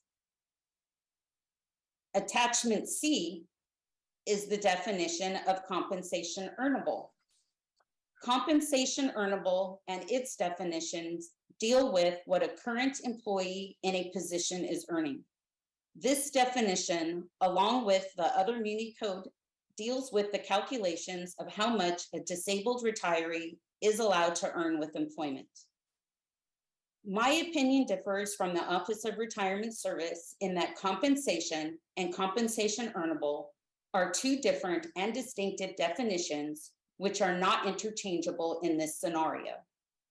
They are two different words or phrases that have separate Muni Code sections. Nowhere within the definition of compensation earnable does it reference the other Muni Code section for the definition of compensation. Attachment K, which was my second set of documents I submitted. Let me get that out. So these are the reply materials that Ms. Williams provided in response to Planning Council's initial exchange materials. And Ms. Williams, you said exhibit K, is this right? Yeah. Yes, it's the only one with that section. Attachment K is a list of other definitions within the Muni Code that specify they are related to another definition or description in the Muni Code. When the definition of compensation was changed in 2018, the definition of compensation earnable was not. If these two Muni Code definitions are truly meant to be synonymous, there should have been a modification to both the definitions and any Muni Code sections related to deductions for outside earnings. Researching this issue, I have found that the Office of Retirement Services are the only people who do not include the non-pensionable raise as part of maximum compensation earnable. I've provided multiple attachments from city, state, and private websites that show that the non-pensionable raise has been included in the reporting of maximum annual salaries. This is all public information that can be found online at websites, and all of the attachments have the website information at the top. Attachment D, which is part of the first information that I provided. 1 second, give me a second. Here we go. Thank you. Can you see it? Yes, attachment D is the City of San Jose pay plan, which includes the ongoing 5% non-pensionable raise and approximate total maximum annual compensation. Attachment E1 is a spreadsheet received from a Public Records Act request. The spreadsheet has a breakdown of before and after the non-pensionable raise, and it shows that it is included in total base pay. I have the years of 2019, 20, and 21 information. Attachment E2 is an email from a City of San Jose finance employee with a chart including the non-pensionable raise as part of base pay per pay period. Attachment F1 through 3 are from the City of San Jose website, the Finance Department dataset, where it reports all employee compensation. The data set includes non-pensionable raise in base pay. I have provided the information for 2019, 2020, and 2021. Attachment G is the footnote page for the City of San Jose Finance Department data set. It gives information and descriptions for all the fields within the data set for compensation. It states the field of base pay consists of regular wages, paid time off, which is vacation, sick, etc., non-pensionable general wages, and retroactive pay. Attachment H is from Transparent California, a well-known website that reports government salaries. I have attached 2019, 2020, and 2021 information for public safety radio dispatcher full-time. Attachment I is a state of California website called Public Pay Website, which reports government compensation in California. I have provided the years 2019 through 2021 for public safety radio dispatcher. All of these websites report the same information that the City of San Jose dataset reports, that the 5% non-pensionable raise is included in base salary of a dispatcher.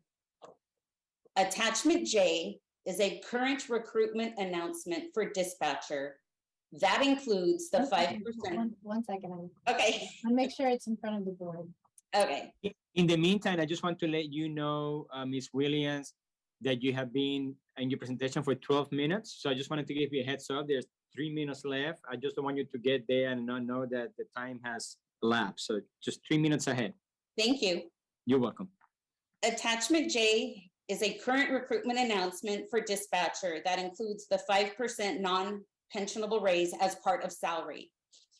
According to union members I spoke with, the non-pensionable raise was a sort of consolation to get salaries back up to what they should be had there not been the pay cuts and budget cuts dating as far back as 2010 to 2012.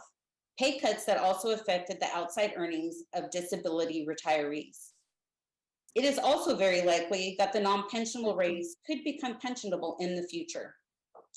I am not the only one that is impacted by the non-pensionable raise not being used in calculations for outside earnings. I personally know of 5 others, and from a public records request, I found there are potentially 14 retirees that could be affected. I want to thank you for your time and for listening to me. I really hope that you take all that I've said, all the attachments and information I provided, and consider allowing the non-pensionable raise to be included in the calculations of outside earnings. I want to reiterate that this isn't about getting more retirement money. It is about making disability retirees whole by allowing them to be able to earn what they would be earning had they never been injured. Thank you. Thank you, Ms. Williams, for a concise and very directed presentation. Council Chin. Yes, so the facts are not in dispute. Ms. Williams was a public radio dispatcher for the city of San Jose and retired on service-connected disability retirement in 2006. That is not in dispute. And it's also not in dispute that Ms. Williams participated in gainful outside employment outside of city service since her retirement in 2006. Those facts are undisputed and are before the board and are relevant for the issue before the board. Now, the board has a duty to administer its retirement plan pursuant to the strict compliance with the municipal code. And the municipal code contains a provision which Ms. Williams has referenced, which is San Jose Municipal Code 3.28.1330B. This is known as the Disability Retirement Allowance Offset. Now, how this works is that it requires the plan to take into account the member's outside earnings from gainful employment if the member has received a disability allowance and is under the age of 55. So with it, what it requires the plan to do is the following calculations. First, it requires the plan to determine what the ceiling amount is, the ceiling amount that the member may take home considering their outside earnings, which is known as the offset ceiling. And so to do that, what you need to do is take the member's position that they formerly held and figure out what the maximum compensation earnable is for that position. And that serves as the ceiling. And then separately calculate the member's service-connected disability plus whatever reported outside earnings the member has gained, add those together and compare them. And if the member's combined outside earnings plus their service-connected disability retirement exceeds what a member would receive in their maximum compensation in the position formerly held, then the plan is required to offset the service-connected disability retirement benefits to a certain amount to match that ceiling amount. So that's the calculation of disability offset that we have here under the municipal code. There was a period of time where Ms. Williams was receiving more than the ceiling amount. And because of that, the plan had required her to repay the plan for the overage and pay for the overpayments to her. And so that may be what she's referring to as the plan taking away her gainful employment money. It went on for a number of months, or I forget exactly how long the period was where she had outside gainful employment that was reported, and we had not told her that we were applying the offset. So there was a period where we overpaid her and we were seeking repayment. Now, looking at the municipal code, what matters for the disability offset and what is at issue here is how do we calculate the ceiling amount? So if you see here, it says that the ceiling amount should not exceed the amount of the combined benefit for the member, their outside earnings plus their service-connected disability shall not exceed the amount of the maximum compensation earnable in a period by a person holding the position in which the recipient held at the time of retirement. Here, it's the position of public radio dispatcher. That's the position that we look at. And so looking at that, to determine the maximum compensation earnable, as the board knows, it's a three-step process. So looking next at the definition of compensation earnable as defined in the Muni Code, it refers to the compensation of a member. Now, then going to the definition of compensation for the member, compensation for the member as stated in San Jose Municipal Code 3.328.030.5, subdivision E, specifically states that the compensation shall not include any non-pensionable compensation increase and shall not include any subsequent increases to non-pensionable compensation due to further increases to base pay. This is a critical issue here because Ms. Williams is claiming that the 5% non-pensionable pay item is included in base pay, and because it's included in base pay, it should be counted as compensation, and because it should be counted as compensation, it should be counted as compensation earnable, and therefore it should be counted in the calculation of what is a maximum compensation earnable for the position she formerly held for the ceiling amount for her disability offset calculations. And so that's really where there's a fire.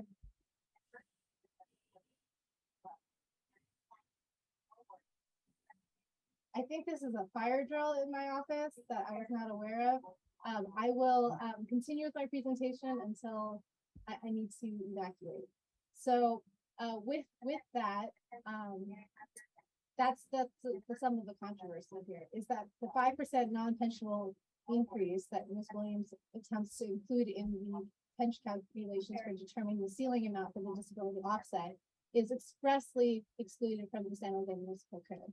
Moreover, there's a number of attachments that were provided with the Plan Council's documents, which confirms that the city's MOU with the bargaining units for the public radio dispatchers also further agreed that the 5% wage increase is non-pensionable and should be treated as such. Because it's treated as non-pensionable, this item, even though included in base pay, cannot be used in the definition of compensation earnable, or the disability offset calculations. With that, thank you.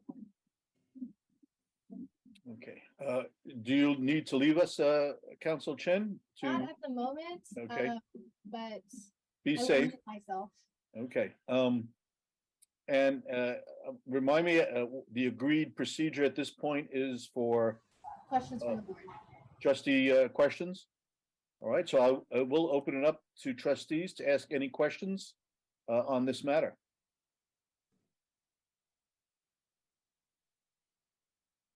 Okay, I will ask a question, trustee Jennings.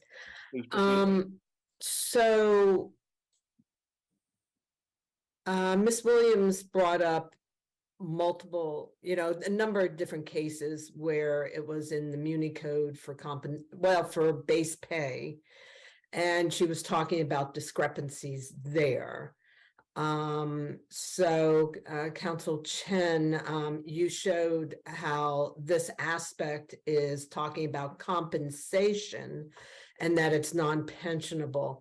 Can you address those items that Ms. Williams brought up about the discrepancies in the Muni Code? There's no discrepancy in the Muni Code. The Muni Code is very clear that the 5% non-pensionable. Council Chen, if you could lean in a bit to the microphone, we're having a little. Yeah, it's hard to hear you.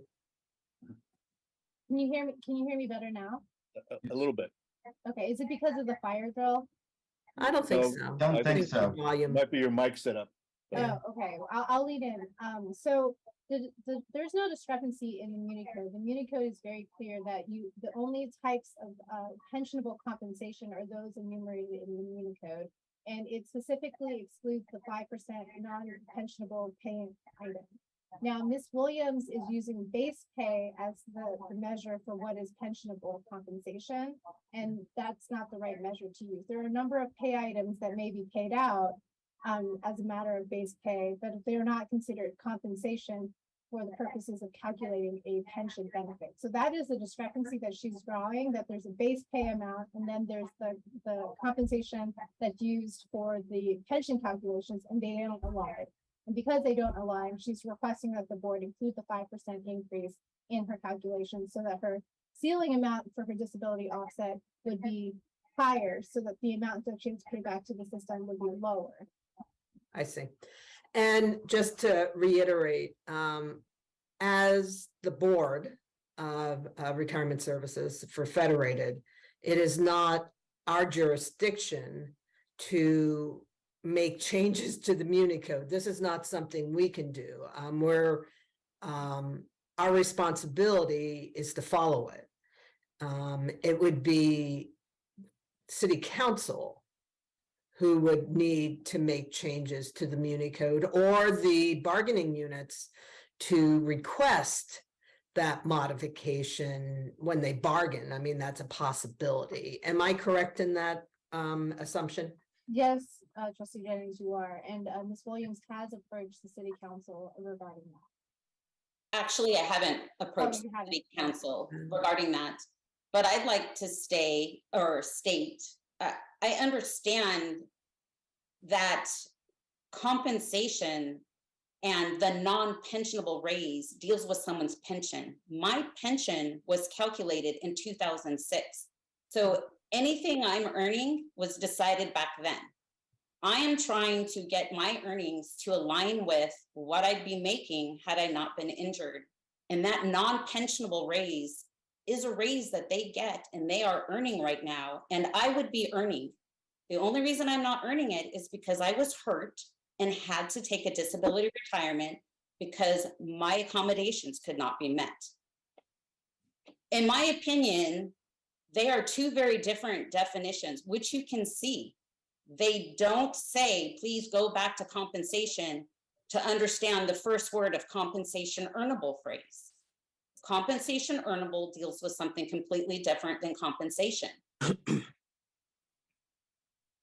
Council Chin, can you bring up to the screen again that portion of the municipal code that specifically cites the words non-pensionable Sure. compensation? So let me go actually to Ms. Williams's Okay. materials, because I think she has it as well. I think it's attachment B. So this is the definition of, you see here the Muni code. And if we can make that screen a little bit larger for my aging eyes, thank you. No problem. Can you see this okay? Yes. So you see here is the definition of the Muni code for compensation. And you see here is subdivision E as a part of the definition of compensation. It specifically says compensation shall not include any non-pensionable compensation increase, which represents a wage increase. This is the 5% wage increase that Ms. Williams would like to include for radio dispatchers. That is in effect or on or after July 1st of 2018. And we are certainly past July 1st of 2018. And this compensation shall not be included in any subsequent increase to non-pensionable compensation due to further increases to base pay. Again, this is the same exclusion that's provided by the city council, and this is also reflected in the MOUs with the bargaining units for the radio public dispatchers. Ms. Williams, this clause seems to be determinative of the issue. What do you say about the content of this clause? I understand what it's saying, but in my opinion, the compensation, when you go through the whole Muni code, when they refer to compensation, they're using that word compensation when it deals with the calculation of what somebody is going to get for their retirement allowance. Whereas the definition of compensation earnable deals with what an employee is making currently, right now. And as a tier 1 member, I'm allowed to make exactly what the position I retired from, they are making right now, which includes that 5% non-pensionable raise. All those other attachments that I gave you, including the city of San Jose's own data set, shows that that is included and is part of the salary. I would hope that you're not discriminating against disabled retirees and telling them that they're only worth 95% of what they would be if they were still working. So if I may respond, are you done, Ms. Williams? Yeah, go ahead. So if I may respond, Chair. Please. Sure. So if you see here, we have the definition of compensation.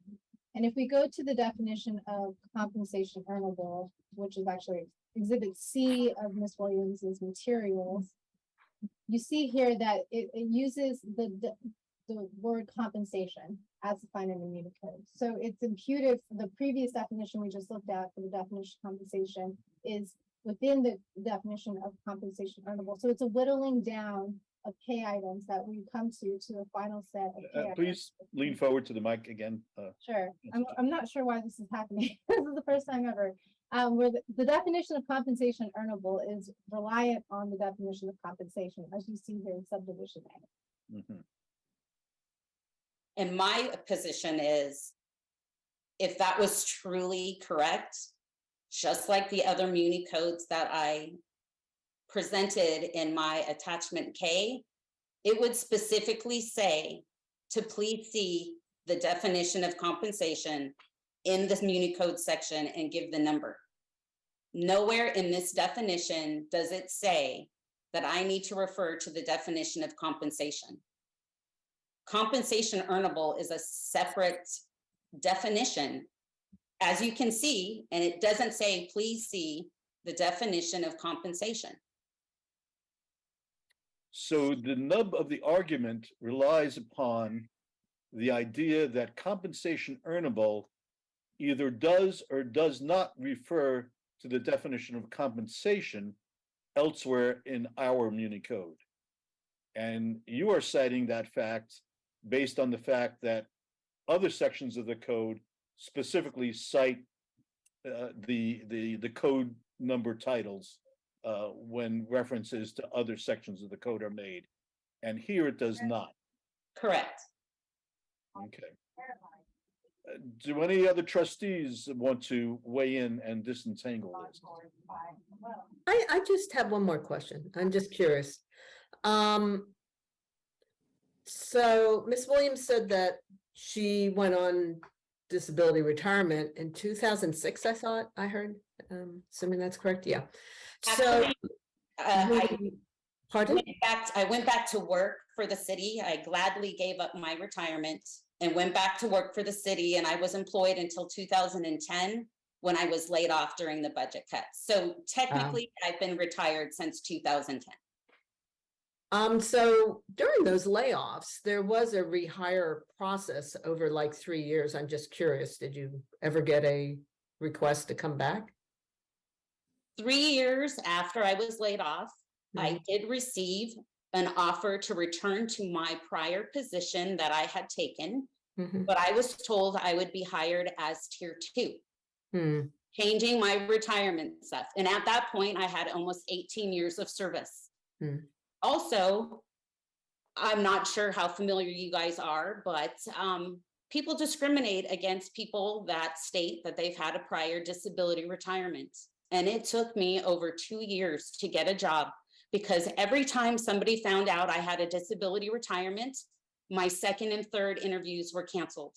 So I was unemployed for years. So by the time I got this job offer, I had already been employed for a year, and I had reached my probationary period, so I couldn't be fired without cause. And I had to sit there and decide if I wanted to take a chance for the city laying me off again. I mean, I worked for them part-time starting in 1986, and I got laid off in 2010. I planned on being a lifer for the city.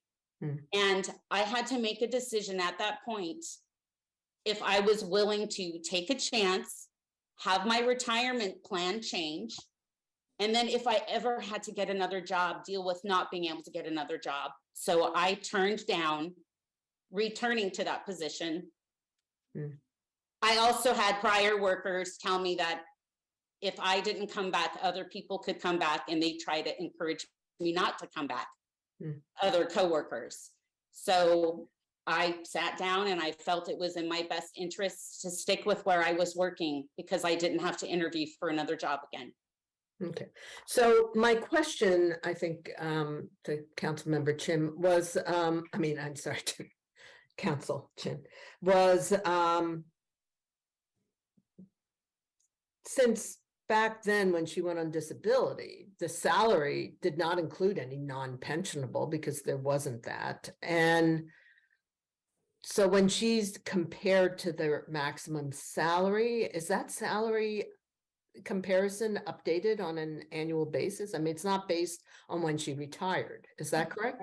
That's correct. So if you Okay, I just didn't know that. That's yeah. So the Muni Code section for the disability offset, which is here, deductions, outside earnings from outside employment. Again, please lean in, Council Chin. Sure, sorry. So the disability offset requires that if the member who's in receipt of disability allowances, retirement allowances from the plan, it shall be reduced to account for that outside earnings if it exceeds the maximum amount of compensation earnable in a period by a person holding the position that the recipient held at the time of retirement. But at the time of the retirement, that was 2006. That would have been a lot less, and that also Well, would no, have been. we don't use the amount that was paid out for the member in 2006 that held the position. We updated to what the person holding the position, currently holding the position. Oh, so it's updated. So I mean, Yes. all right, that is a benefit because you're comparing someone at an equitable time rather than when they actually retired. So it seems to me, given both my employee perspective as well as vice chair perspective, that we are providing an equitable comparison. And in doing so, you know, even the non-pensionable was like seriously, maybe not the best move for the city, but it was something that was passed and approved and we all follow. And so in that case, you're kind of brought in to follow that. But if she was being held to when she retired, it would have been a much lower number. So from that standpoint, I believe I have sufficient information to make a decision. Are there questions from any other trustees then?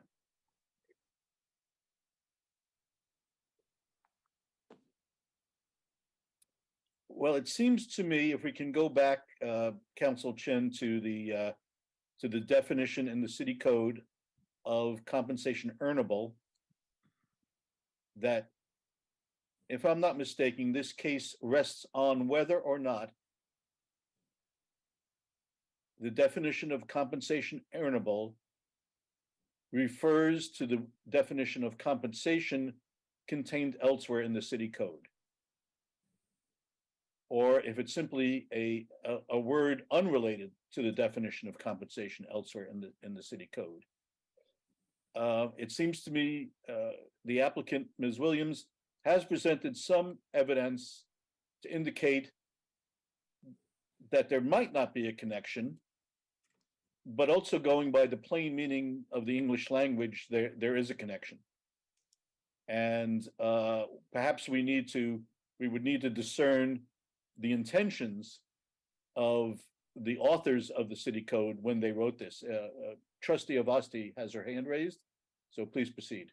Yeah, I would just like to know that, you know, the one of the issues with the Unicode is that the defined terms are not capitalized, and probably that's the reason why we are landing in this issue. If compensation here is the same as what is being defined elsewhere, but I would just like to point to section 3.28.030, which says that, and it's not here on the screen, but I can see it on my screen. It says that unless the context otherwise requires, the definitions and general provisions set forth in this part govern the construction of this chapter, which is the same chapter where the compensation earnable is here. So, you know, I'm not an attorney, but just like I'm reading the Unicode. Please lean in to your microphone. I just leave it to attorneys to interpret, but I'm just from my read, it seems to me that the definition of compensation is the same as what is being defined elsewhere. That's right. And in terms of statutory construction, when a body of law refers to or governs a particular subject matter, here public pensions for city employees of San Jose, the words used throughout the statute, if it's defined somewhere, that definition of the statute applies wherever used within that statute. You harmonize the provisions together. You cannot have a definition of compensation and then have a plain meaning use of the word compensation elsewhere imputed. So Trustee Avasti is correct. Thank you. Yeah, I would agree. It seems a stretch to throw out the definition of compensation as to be what is previously defined within the same Unicode and the same section. Are there any other questions from trustees, or does this follow normal procedure where someone formulates a motion, or do we simply vote yay or nay on the applicant? You do need to formulate a motion whether to accept the denial or approve the denial or to reverse it. Okay, thank you. If there are no other trustee questions or comments, would a trustee like to formulate a motion? Yeah, I'll put forward a motion. I put forward a motion to accept the denial based on the Muni code and how it's set up. Okay, thank you. Is there a second to that motion to Trustee accept? Keller, yeah, Trustee Keller will second the motion. So we have a motion by Vice Chair Jennings, a second by Trustee Kelleher. And just to confirm, it is a motion to accept the denial by staff of this application. So it's a bit of a double negative. So let's make sure what we're voting on here. Is there any further trustee discussion on this matter? Well, I would like to just throw out there that I recognize Ms. Williams' frustration with the non-pensionable and the difficulty that it adds and complexity that it adds on all departments within the city and on all new hires that we bring in. So I do recognize that, and it would be great if we could negotiate that away, or in this case, for her situation, change the Muni code. But it is something that is there, and it is something we do need to follow. So just that's speaking on that, if this or when this does become pensionable, will I get a return of the 4,100 and whatever extra dollars that I paid for a year where I would have been able to earn that? I think that would depend on what ultimately would be negotiated between the unions and the city council. But we are acting today on what is contained in the city code at this moment. Yeah, I'm So not I sure don't if think it we can would. address that. However, I would say that at least going forward, if that is the case, then, and if the members choose to negotiate that, at least it would change the amount that you could make, and it would go that way. But that's just my uninformed speculation about future events. Yeah, it's future events. So. And I will also concede that there is a hint of ambiguity in the city code, but not sufficient as to alter the facts. So I think it would be incumbent upon the city to make their code completely unambiguous on this point. Is there any further trustee discussion on the motion before us? Is there any public comment on this motion? So hearing none, we will have a roll call vote. And again, it is a motion to accept the city finding that rejects this application. So how say you, Trustee Chandra? I vote aye to affirm the denial. Thank you. Vice Chair Jennings? Aye. Trustee Kelleher? You're on mute, Trustee Kelleher? Sorry, I was very eloquent just then. I vote aye as well. I'm sorry, what was the vote? I vote aye to affirm the denial. Affirm the denial, okay. Trustee Linder? Aye. And Trustee Avasti? Aye. And I vote aye as well, so it carries unanimously. Thank you for your time, and thank you for your service to the city, Ms. Williams. So I believe at this juncture, we will return to item 1.1A. And hopefully, Mr. and Mrs. Briggs are still with us.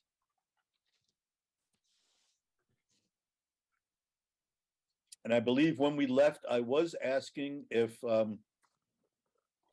either the Department of Transportation or the Return to Work Coordinator could address the issue of whether or not, and in a timely manner, it was communicated to Ms. Briggs what accommodations could be made for her conditions at work. Mr. Chair? Yes? Russ Ricada, Disability Council. I was hoping I could provide what I think would be some helpful information and assertions with respect to the question you're raising. Okay. Helpful information is always welcome. So I hope it'll turn out that way. It is intended to be that. I think we all have heard closely Ms. Briggs' heartfelt complaint that she was never offered a modified duty position that had that accommodated the permanent work restrictions that were provided to her. But I think there's a really an important point that goes to the whole governance of the city of San Jose that's involved here. I know that sounds highfalutin, but I think it's true. We all know, as a matter of common sense, even if we don't know the specifics, that there are two dramatically different processes that are involved in her application.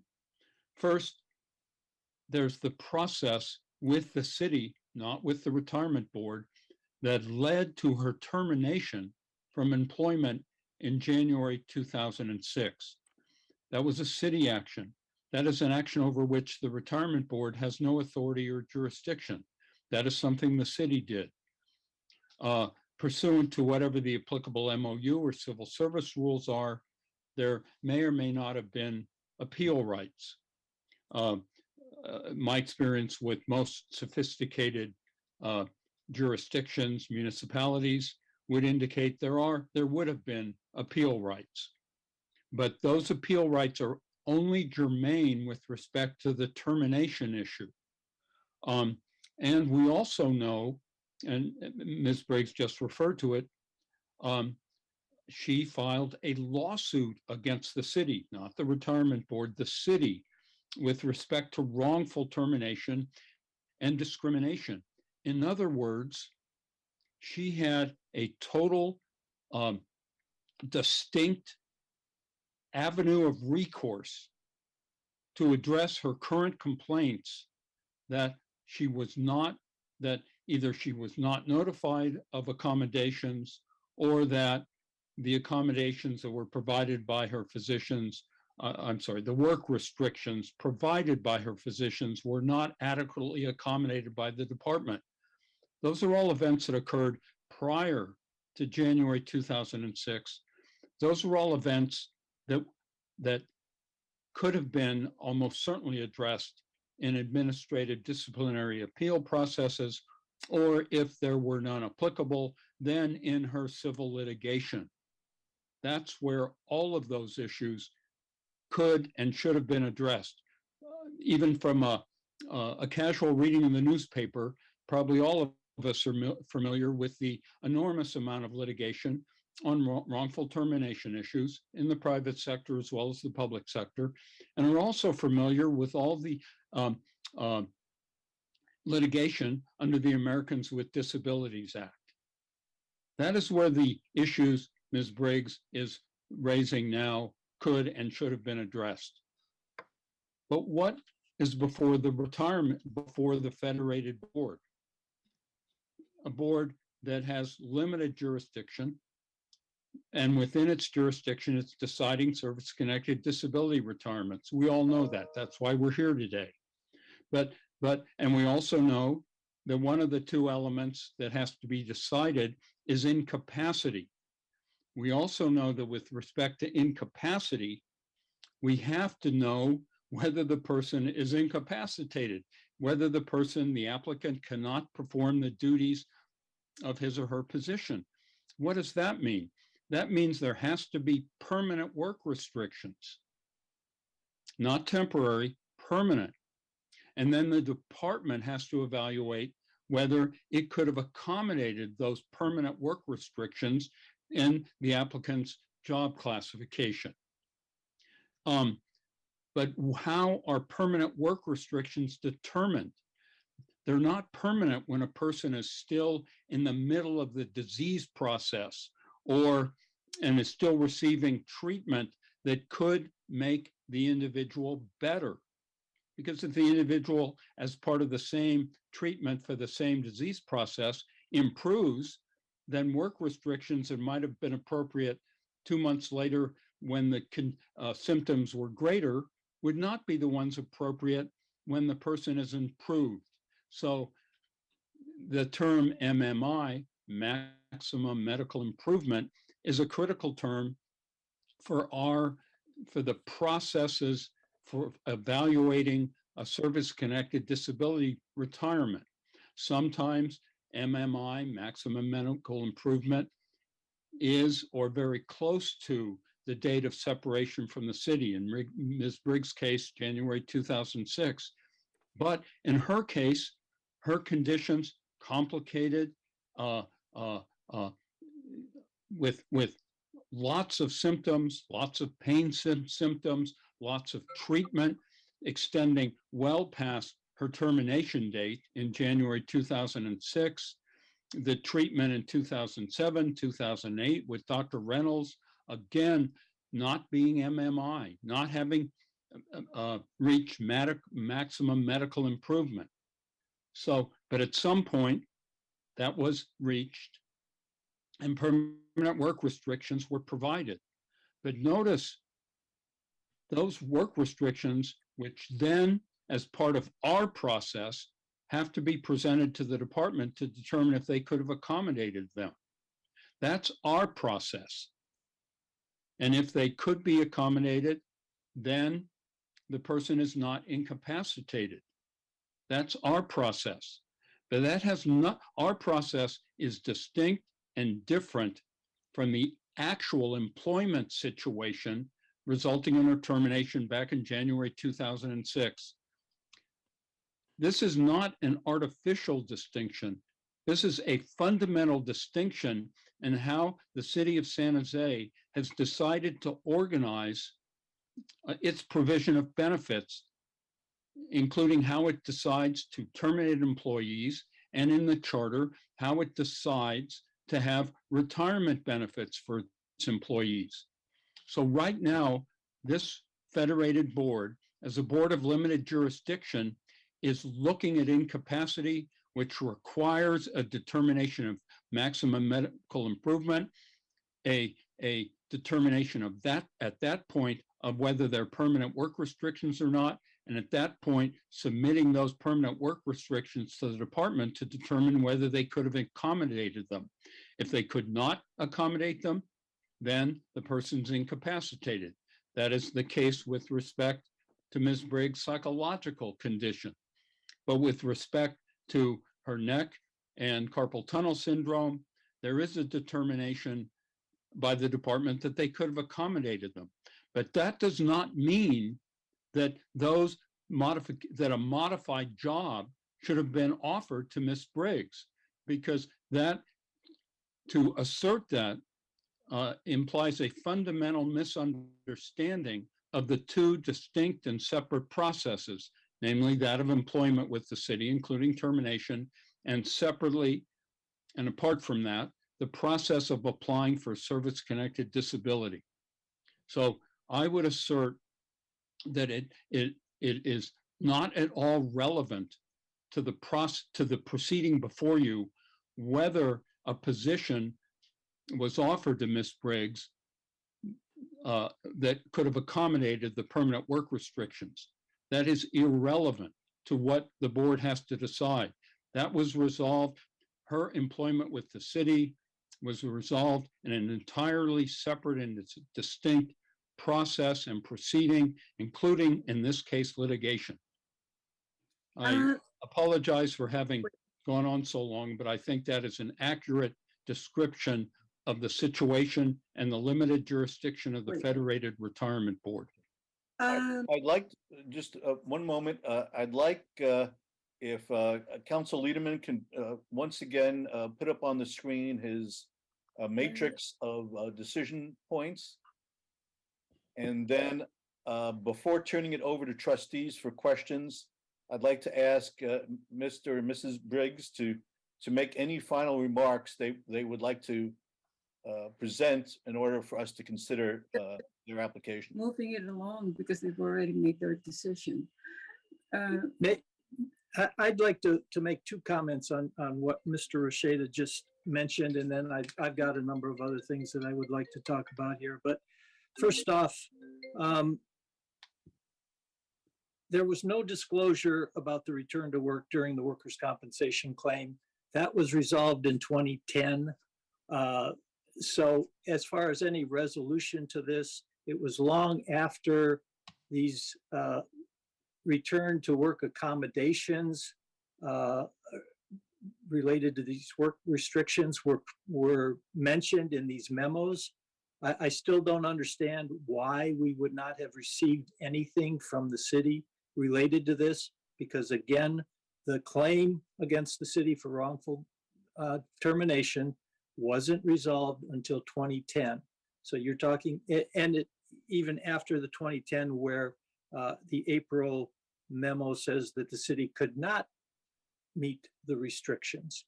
So again, I don't know why we didn't get anything there.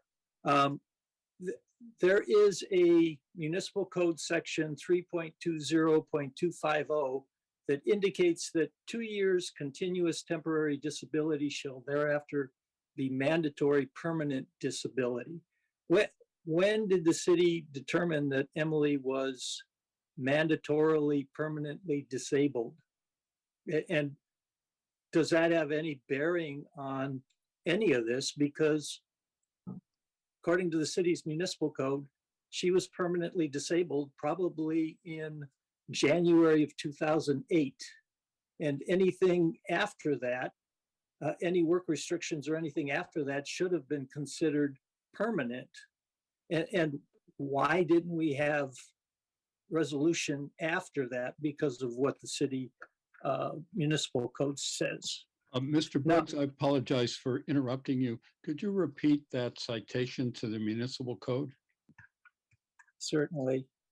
It's section, where is it? Section 3.20.250. Thank you. It's the last sentence in that section. I also would like to ask Council Rashida, isn't it true that when a non-sworn personnel is on temporary disability, I believe this was changed in 2011. But prior to that, prior to the change, well, it was changed in 2011 as the municipal code. A non-sworn personnel is allowed at least, I believe, 8 months temporary disability leave with 85% pay. Prior to that, I believe it was 12 months with 85% pay.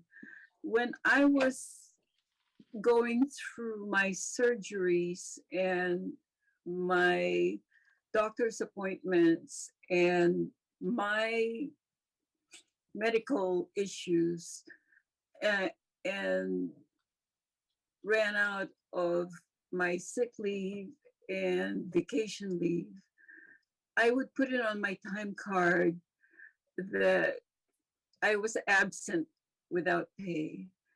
I was never told that I was never aware of that temporary disability leave until the change that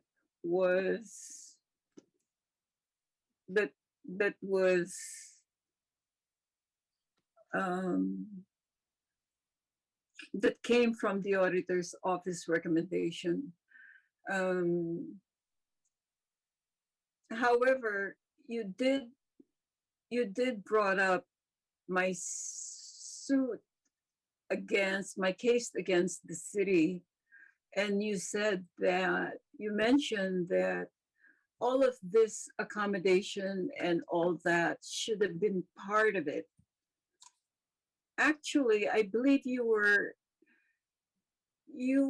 there at that time and discussing it with our legal counsel as a sidebar when we were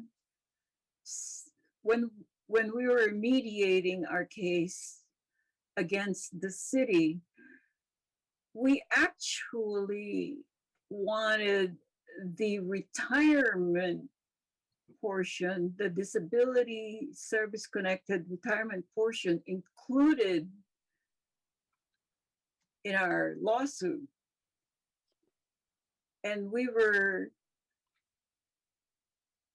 discouraged from it and told, leave it alone and keep it separated.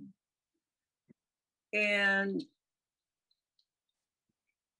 which was a huge mistake. Which was a huge mistake. And you were there talking to our counsel, and I remember hearing from you that that's just how it goes. That's the process.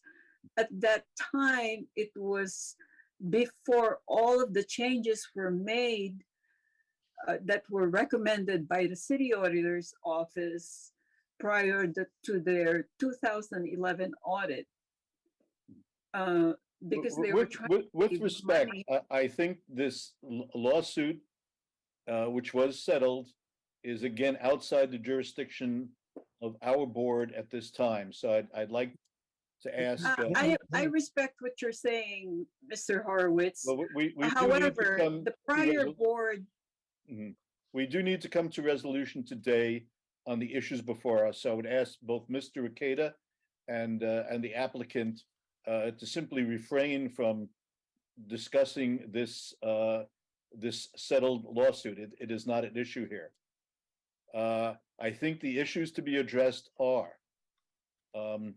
whether or not the psych condition, which the city has admitted cannot be accommodated, whether that is something that was either caused or aggravated by your employment, and whether there is evidence that the cervical neck pain or bilateral carpal tunnel are issues that could not be accommodated by the city, regardless of when information about that was conveyed. So we need to deal with the issues before us today. So I would like the Briggs to make any final comments, and then the trustees will need some time to ask their questions. Further discussion of the process of how we got here is not going to illuminate our decision.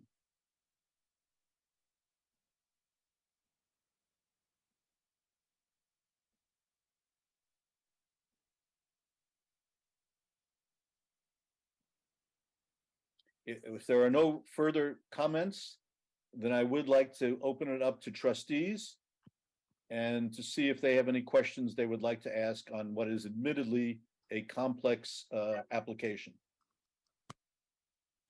I do have comments.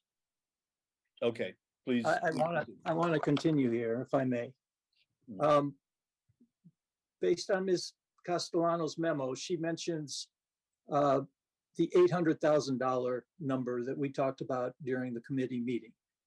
Based on a 3% COLA from 2006 to January 22, 2022, Emily should be due approximately $800,000 in disability retirement benefits.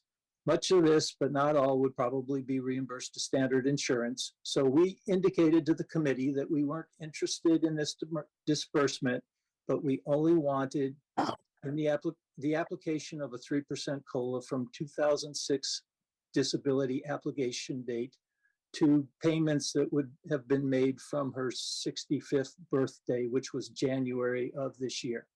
The fact that we were fortunate to have some creative financing, the standard insurance coverage, and a second income all of these years is the only reason that there was no major financial impact to our family during this passage of time. To say that there is no prejudice ignores over 16 years of ongoing frustration with this entire process. And it also ignores the fact that we can no longer call upon our attorney and or our medical providers for representation in this case because they have either left the Bay Area, retired, or passed on. So the passage of time has impacted us dramatically with respect to these hearings. Now, with respect to the other memo, item 3A, the committee fails to reference the 1992 OSHA injury report that the medical exam found that Emily's right shoulder, right neck area had suffered a compensable work-related injury and noted that there were some permanent residuals. They also failed to note that a letter from CSJ's Deborah Main states that the city is offering an open future medical award to the cervical spine and right upper extremity as occasional care would appear appropriate. The committee also fails to reference the OSHA injury report that triggered the 2004 neck pain. They just basically say that it's all biological. But while Emily returned to work during August 2005 and attempted to abide by her work restrictions, the demands on the budget analyst and her commitment to the Department of Transportation compelled her to try to do more. She pushed herself too far and was off of work again. Since her then current position demanded more, she was transferred to a non-ergonomic workstation in the one-stop shop area of the City Hall lobby. She was unable to continue working in this environment. She took additional time off, and that resulted in her exhausting her sick leave vacation time, and she was terminated. Note, she was not offered an opportunity to have sick leave donations from other employees, including her many friends and acquaintances in the departments of finance, public works, police, transportation, and all of that other stuff. The committee again fails to note that the pain complaints are related to the psych components of this disability application, which is related to her unlawful termination from work and their inability to return to work at San Jose. Item 3B1, the committee concludes that Emily was not incapacitated because the department could have accommodated her work restrictions. They do not indicate what position she could have held and failed to note that no offer of reemployment was ever extended. If they had, she would have been happy to return to work. The committee does not reference a memo from Sandra Castellano on April 23 that states at the time of her separation, the department would not have been able to accommodate this restriction in her position nor in another available senior analyst position in the department. 3C, the committee has ignored the IME QME reports as to the cause of Emily's injuries and makes a wild assumption without any proof that it is her genes that caused her neck condition. There are no members of Emily's family who suffer from any cervical conditions. This conclusion of the committee is totally unfounded. DAS is referencing recent studies, some from 2022, that indicate there's no relationship to Emily's injuries in her work. The work environment in 2022 is very much different from the work environment from the late 80s, 90s, and early 2000s. Ergonomic workstations and support equipment were almost non-existent in the city during that period. Cradling a telephone between your head and shoulders was a common practice before headsets, Bluetooth, and Wi-Fi. The committee references in 4A Emily's carpal tunnel issues prior to being hired in 1986. Emily had 2 children in the early 1980s. And as we noted during the committee's meetings, pregnant women are prone to swelling. Many pregnant women experience carpal tunnel symptoms during pregnancy, and the less fortunate continue to experience these symptoms for years after their pregnancy. Emily underwent the surgery and her doctor indicated that the condition was completely resolved. The additional surveys were related to her work-related injuries as confirmed by the IME QME reports. The 2004 and 2005 surgeries were not successful and additional surgery was recommended and performed. For B2, again, the committee does not reference the memo from Sandra Castellano. They also don't explain why no offer of reemployment was tendered. They also reference her neck condition again, but not her carpal tunnel condition. In item 4C, DAS May 13, 22 report again references current medical evidence and states that 1.5 out of every 1,000 women have carpal tunnel for unknown reasons. He does not take into consideration the lack of ergonomic typewriter and computer stations in use at the city from 1986 to the early 2000s, and wildly assumes that Emily is one of those 1.5 women with some unknown affliction that causes carpal tunnel. No one else in her family has carpal tunnel, so it's not in her genes. 5A, the committee references Emily's hospitalization for suicide threats. This incident occurred before Emily's employment with the city and was related to her husband's multiple affairs and her Filipino heritage, which prohibits divorce. Emily resolved that cultural conflict, divorced her husband, and resumed a happy and productive life prior to coming to work for the city. The committee also references a 2000 report from Dr. Kurz noting 2006 report from Dr. Kurz noting Emily's depression and suicidal thoughts.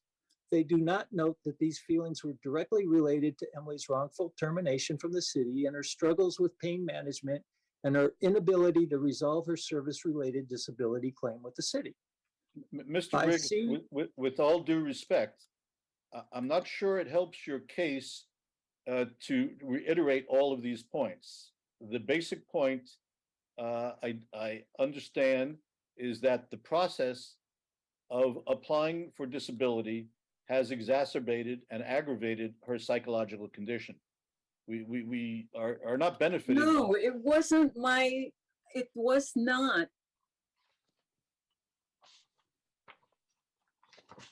At some point, you have to permit the trustees to ask their questions and to deliberate on your application.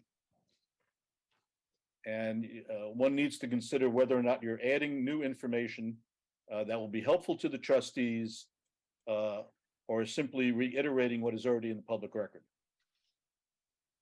So with that said, do you have any final comments you would like to make before we proceed with the trustee questions?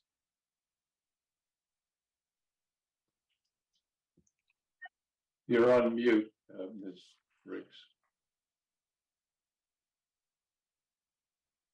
You're on mute. We cannot hear you.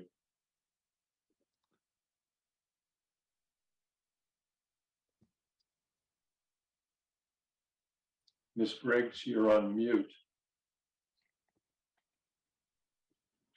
Okay, go ahead. Mr. Horowitz, sir, Mr. Chairman, the things that my husband are trying to point out to you are things that are explaining to you why I wasn't accommodated back to work and why I was, even if incapacitated, why I wasn't able to go back to work. Because they had, the city had no, the city had absolutely no desire to rehire me. In fact, I take the point that the equipment available at an earlier time was not as ergonomically designed as today, and it was more difficult to accommodate your conditions. The point has been made. I have heard it. I believe the other trustees have heard it. Again, please consider whether or not you're adding new information at this point or simply repeating information that's already been presented to this board.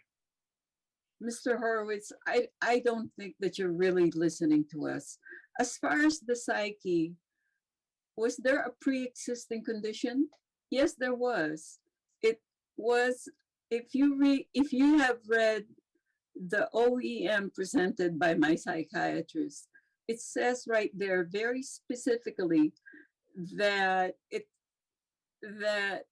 I was traumatized by my divorce prior to working for the city, and it was resolved, and I was a high functioning employee of the city afterwards. In fact, almost all of my evaluations were above average or exceptional.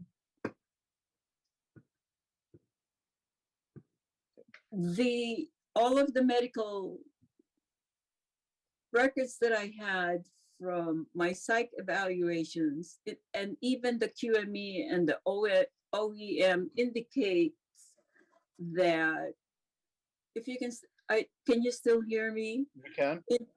Thank you. Indicate that my societal tendencies started to begin after I was fired from my job. That my depression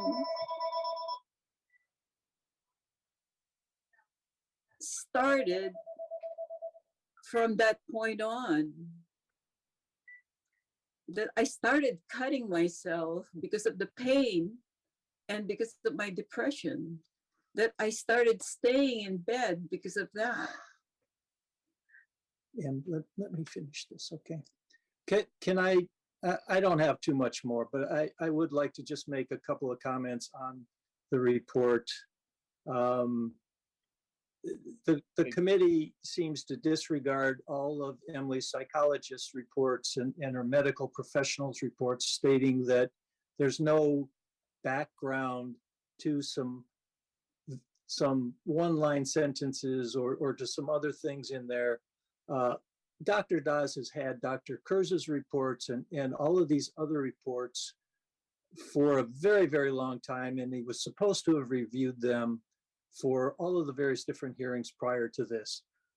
Question is, if he had concerns about there not being background information or additional information, why didn't he bring it up back then? And why is that a reason for denying the fact that these are service-related issues and just blowing them off? The committee cast doubt on Dr. Weiss's evaluation without any supporting evidence that the doctor's evaluations and conclusions are incorrect. They are tending to continue to focus on the cervical neck injury as the sole source of Emily's psych condition. They don't mention any of the other carpal tunnel or the cumulative stress injuries that she has. It's strictly the neck. Well, it's not strictly the neck. It's all of the various things combined that have resulted in her being unable to work. The committee is assuming that it is plausible and reasonable that Emily's psychiatric symptoms are pre-existing while ignoring all of the expert psychological reports on the cause of Emily's symptoms.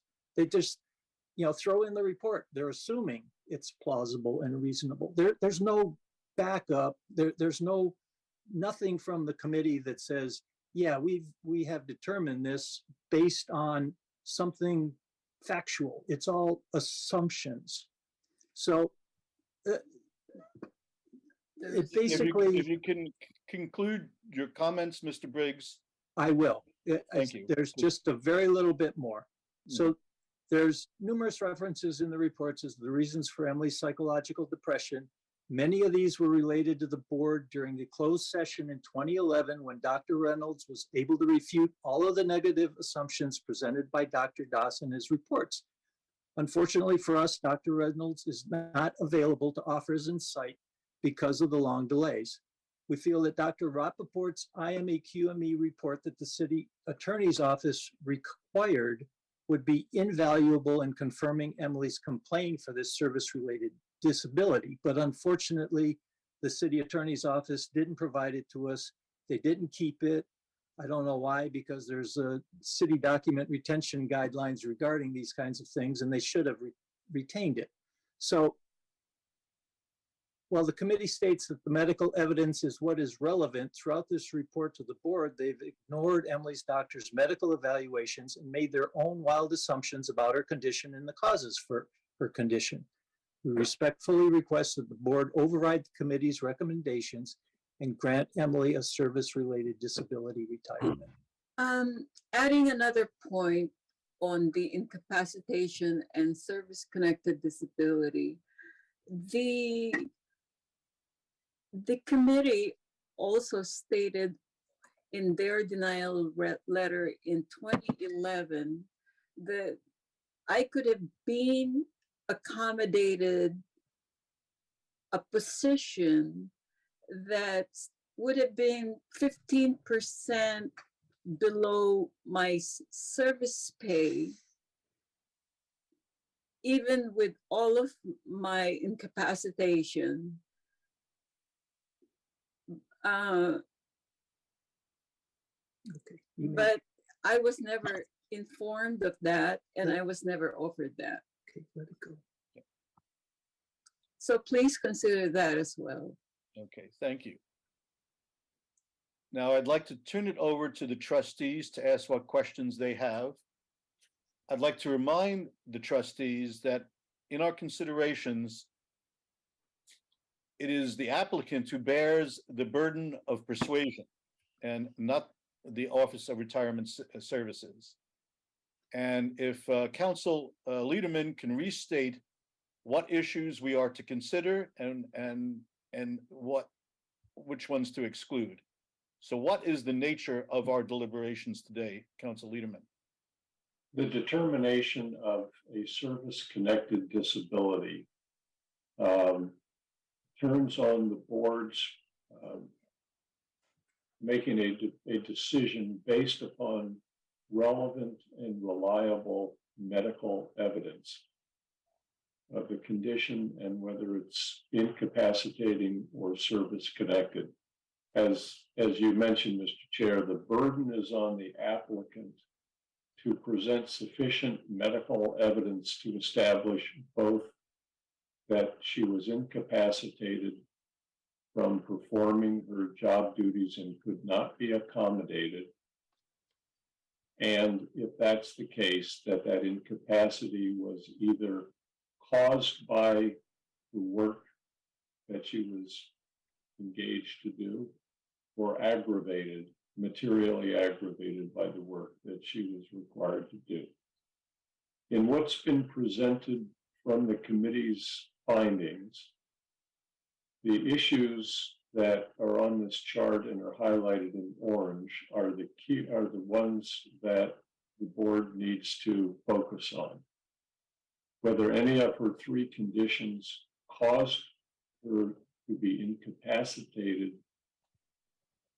and that incapacity could not be accommodated by the department, and that if in fact any of them led to an incapacity and could not be accommodated, that they were, there's a real and measurable causation by the job she was asked to perform or aggravation of the condition by the job she was asked to perform.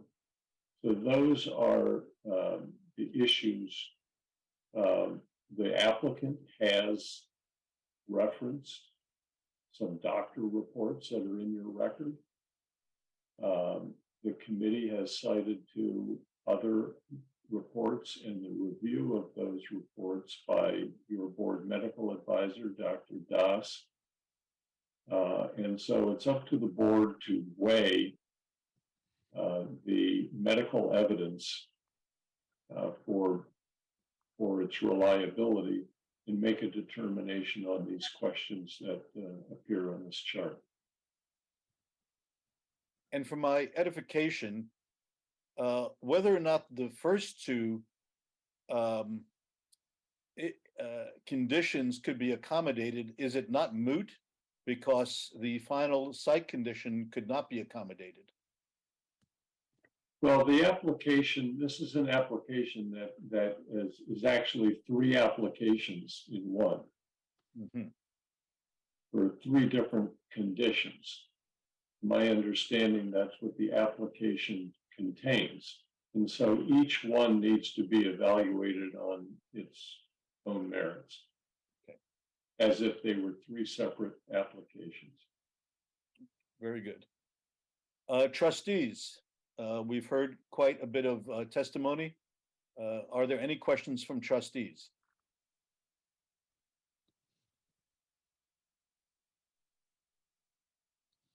I have a question. What was the reason for termination? Was it because the department could not accommodate? And if that is relevant for this proceeding?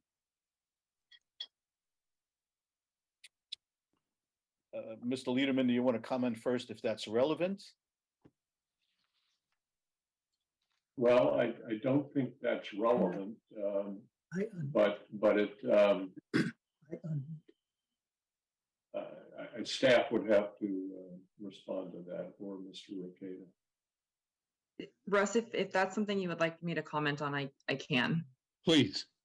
Okay, so based on the records, Miss Briggs was voluntarily separated after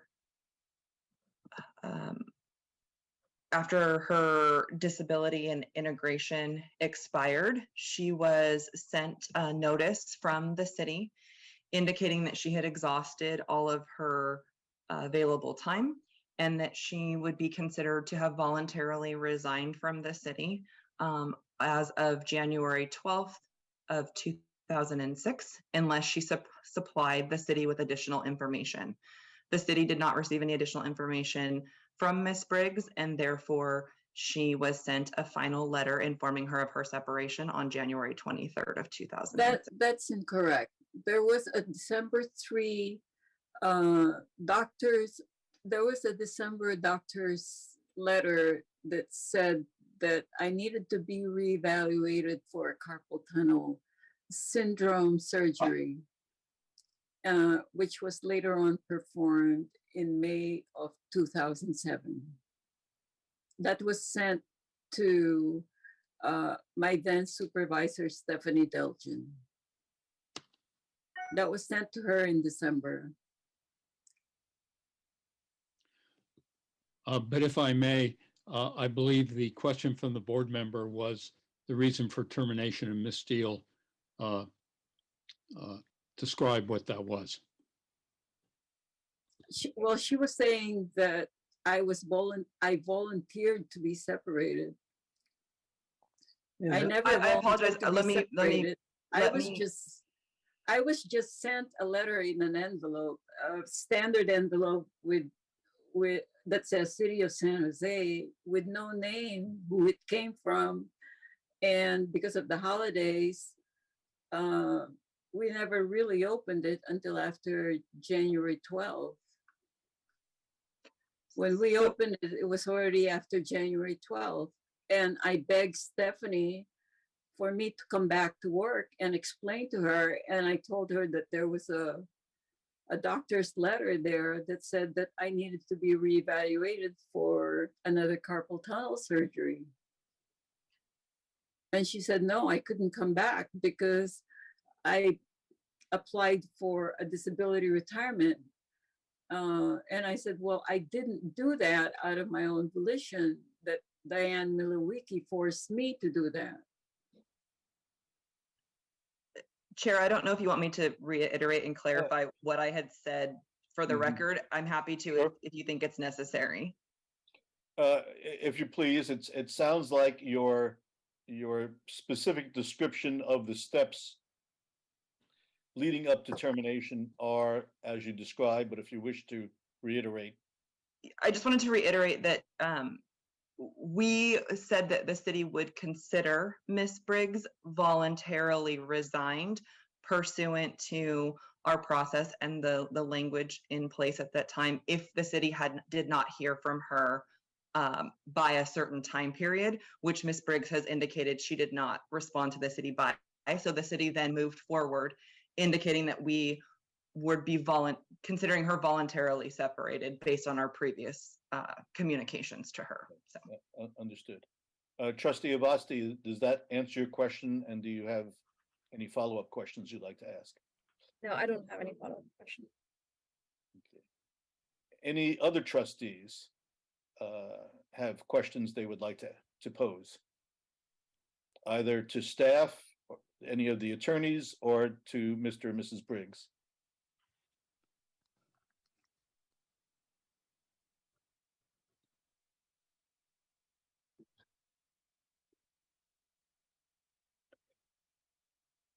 Well, this is a complicated case. I think the case has been aggravated by the fact that it's been a long, drawn-out interactions between the applicant and the city and the Office of Retirement System. Mr. Chairman, could I just one last thing on the pre-existing condition on job causation and aggravation and the psychological factor? There was an OEM that did from a psych evaluation that basically apportion 10% on pre-existing condition and 90% on job causation and aggravation. That should be in your files. I'm not certain what that report is referring to. Can staff? Well, that's one of the highlighted points on the service connected. Perhaps, psychological. well, it's unclear to me. Perhaps Ms. Brigg is referring to a report by James Weiss. No, it's from Dr. Kurz. The same general point applies if, given the complexity of the file, it was really impossible to know which memos would be relevant. But in general, if the board had before it Dr. Kurz's memo, whichever one Ms. Briggs is referring to, I do not think the board would be impressed by the amount of analysis that was present. We're not trying to impress you. We're just telling you the truth. Pardon me. There might be a conclusion in favor of service connection, but conclusions aren't really what I think are relevant to the board. What the board's interested in is analysis, reasoning, and explanation. There is why there would be a work component to a psychological condition, and I think you will find that absent from Dr. Kurz's reports. May I ask, Mr. Chairman, through the chair, Mr. Requeda, is that report of Dr. Kurtz that Ms. Briggs references, is that in the record before the committee and now before the board? I unfortunately do not know there's quite a few reports from Dr. Kurtz, so I assume, but do not know, that the one she's referencing, since she hasn't indicated a date, is in the records before the board. But there are numerous reports from Dr. Kurtz, KIRZ, that are in the record before the board. There should only be, you should only have about 3 or 4 reports, not more than 3, I don't think. Dr. Kurtz should be familiar with it. Staff, if they did their due diligence, should be familiar with it as well. They quoted a little bit of it.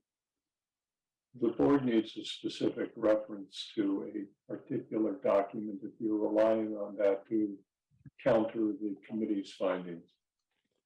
Can you provide the board with a specific reference to the particular report from Dr. Kurtz that's in the record?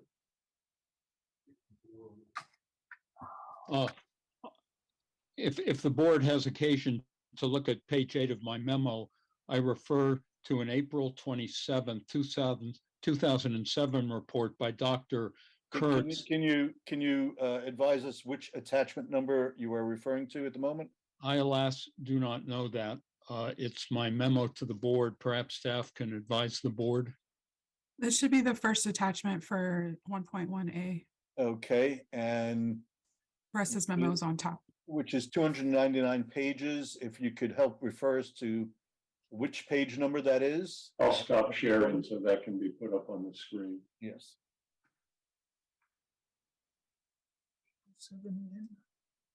Council, that's for confidential.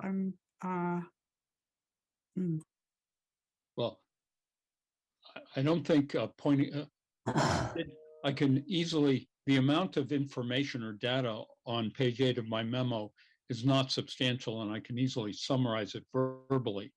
And what you might want to be directed to is to Dr. Kurtz's April 27, 2007 report. No, that's a different one. That's when he was recommending me for, that's when he was trying to, that's when he was recommending me for the restoration program, for pain management and restoration program.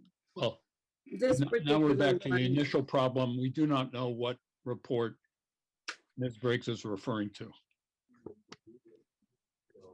The 42707, this is when he was GAS.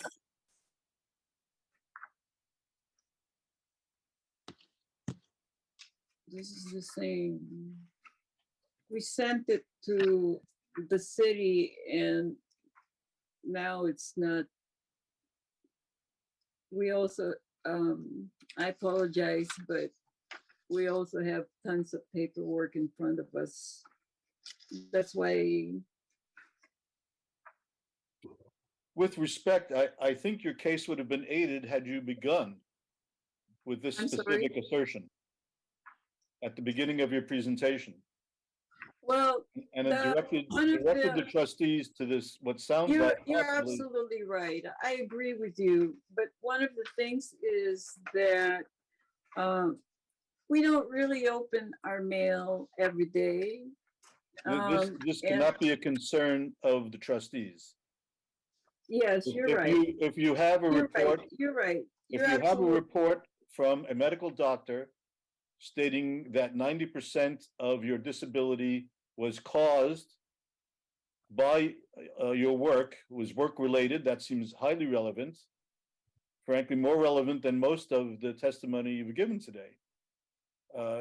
I'm not sure we can make a judgment today now without any clear understanding of that particular report. If I may, first, Joshua Kurtz was a psychologist. He's not a medical doctor. I know that may not alter your consideration. Okay. And also in many reports, percentages are given. And of course, as Mr. Liederman indicated, it's up to the board to determine the weight.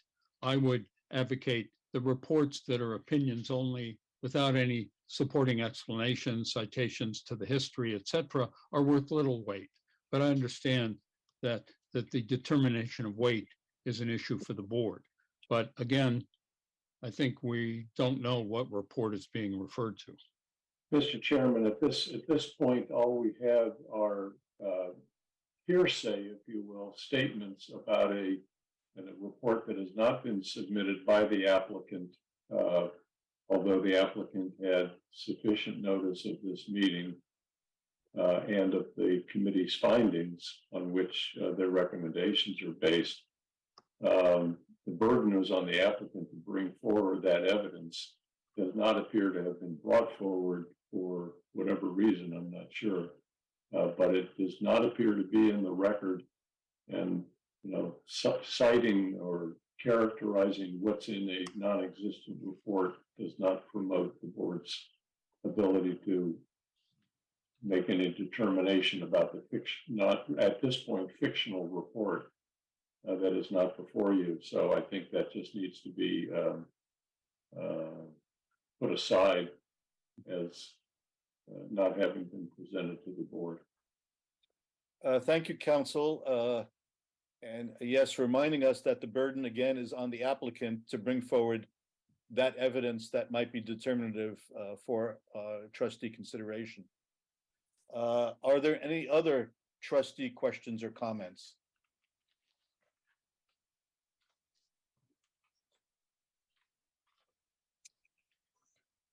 I think this is a complex and complicated case, but I think as we stated, the burden of proof, as it were, is on the applicant to show the connection of these injuries or these limitations to work, not to the process of applying for disability, which sounds like it was very painful and drawn out, but to the work itself.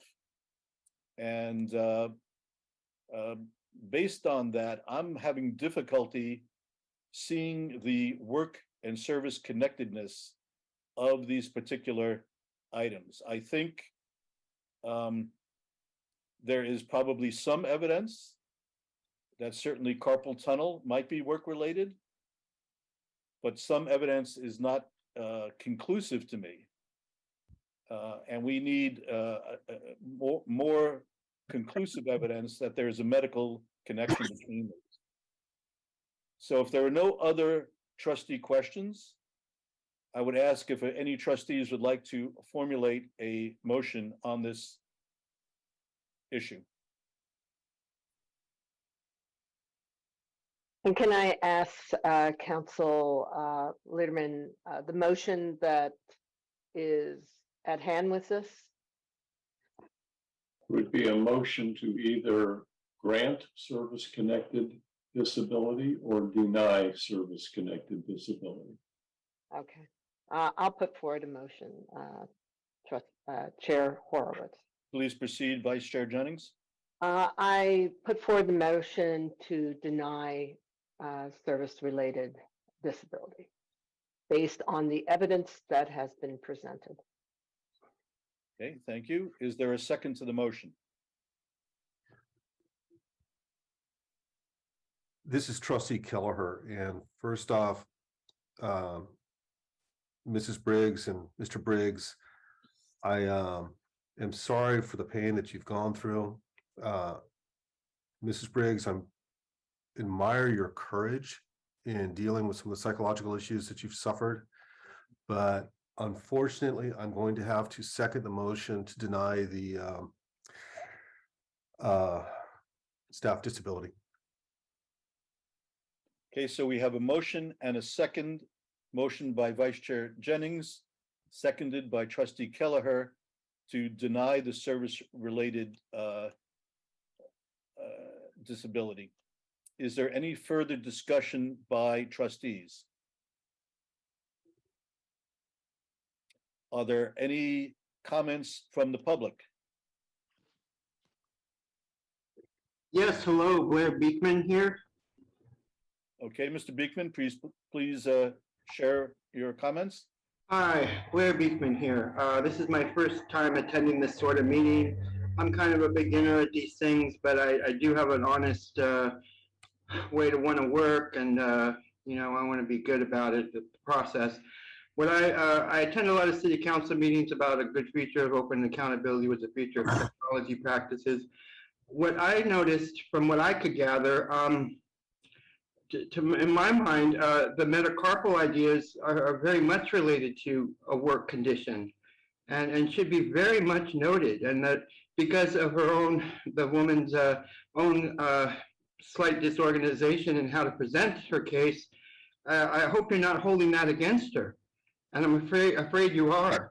I'm wondering if there's a way to ask for a continuance process to this item for their side to build up the necessary papers needed to reorganize a new proceeding to understand what she's been going through. I mean, she's had problems on a personal level, but metacarpal disease is a concept that really is common within working. And it should be really noted here, and it's not, it seems like. You're penalizing her for being a bit disorganized. So that's my feelings on this matter. I hope you can ask, this can be a matter to ask for a continuance process to reestablish some paperwork by the defense. Thank you. Well, thank you, Mr. Beekman.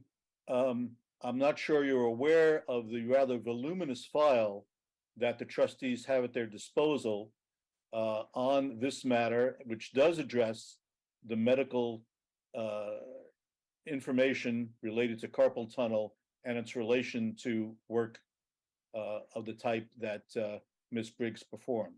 So this has been under consideration, whether or not it has been extensively discussed in today's hearing.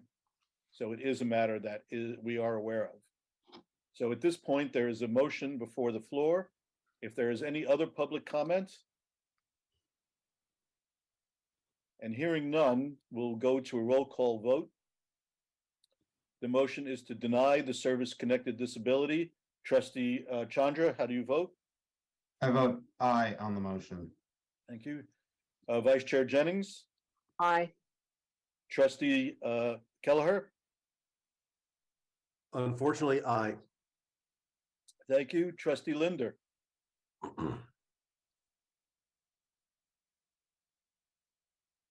Trustee Linder, I'm sorry, was that an aye? Yes, sir. Okay, thank you. And Trustee Avasti? Yeah, I empathize with Mr. and Mrs. Briggs, but unfortunately, in the absence of medical records, I have to vote aye.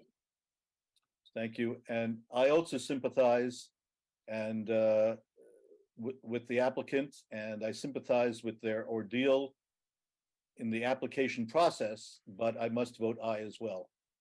So thank you, all who participated, and that concludes this agenda item.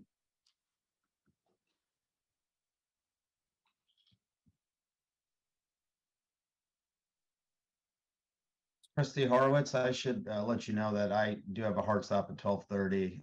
And if there are, I don't think I'm needed for quorum, but I may be required for some other items. So you may want to shuffle around the agenda if necessary. We may have an IC committee meeting where I think your presence for quorum would be necessary. Yes, And that's true. that is true. And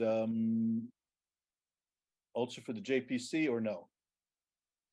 No, just the No, IC. not for JPC. That Okay, would, is it possible then to, at this juncture, suspend the normal agenda and move into the IC agenda for a few moments? That would make sense, Mr. Chair. Thank you. That's certainly, Council, is there any issue with that? no, no issue.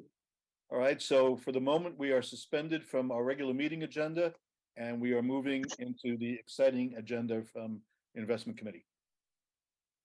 so I would like to call to order the Federated Investment Committee meeting for November 2022. And I don't have the agenda ahead in front of me. I believe there are minutes to approve. Give staff 1 moment, please. Okay. Here we go. So can you, excuse me, please take roll. Yes, thank you. So first meeting call to order, and I'll take roll call. Trustee Horowitz. Present. Trustee Orr, we know is not present, and I am present. We do have a quorum. With that, I'd like to move to the consent calendar and see if I can get a motion to approve the minutes from the Special Investment Committee meeting in October 2022. So moved.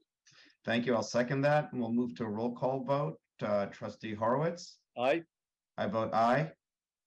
Minutes have passed. Consent calendar. Can you please keep? Thank you. So yes, new business discussion and action on factual finding for the continued use of teleconferencing procedures under Assembly Bill 361. Council Chin, would you mind taking us through this? Sure. As the backup materials support provided to this committee support, there are 2 factual findings that, if adopted by majority vote, will allow the committee to meet virtually for the next 30 days.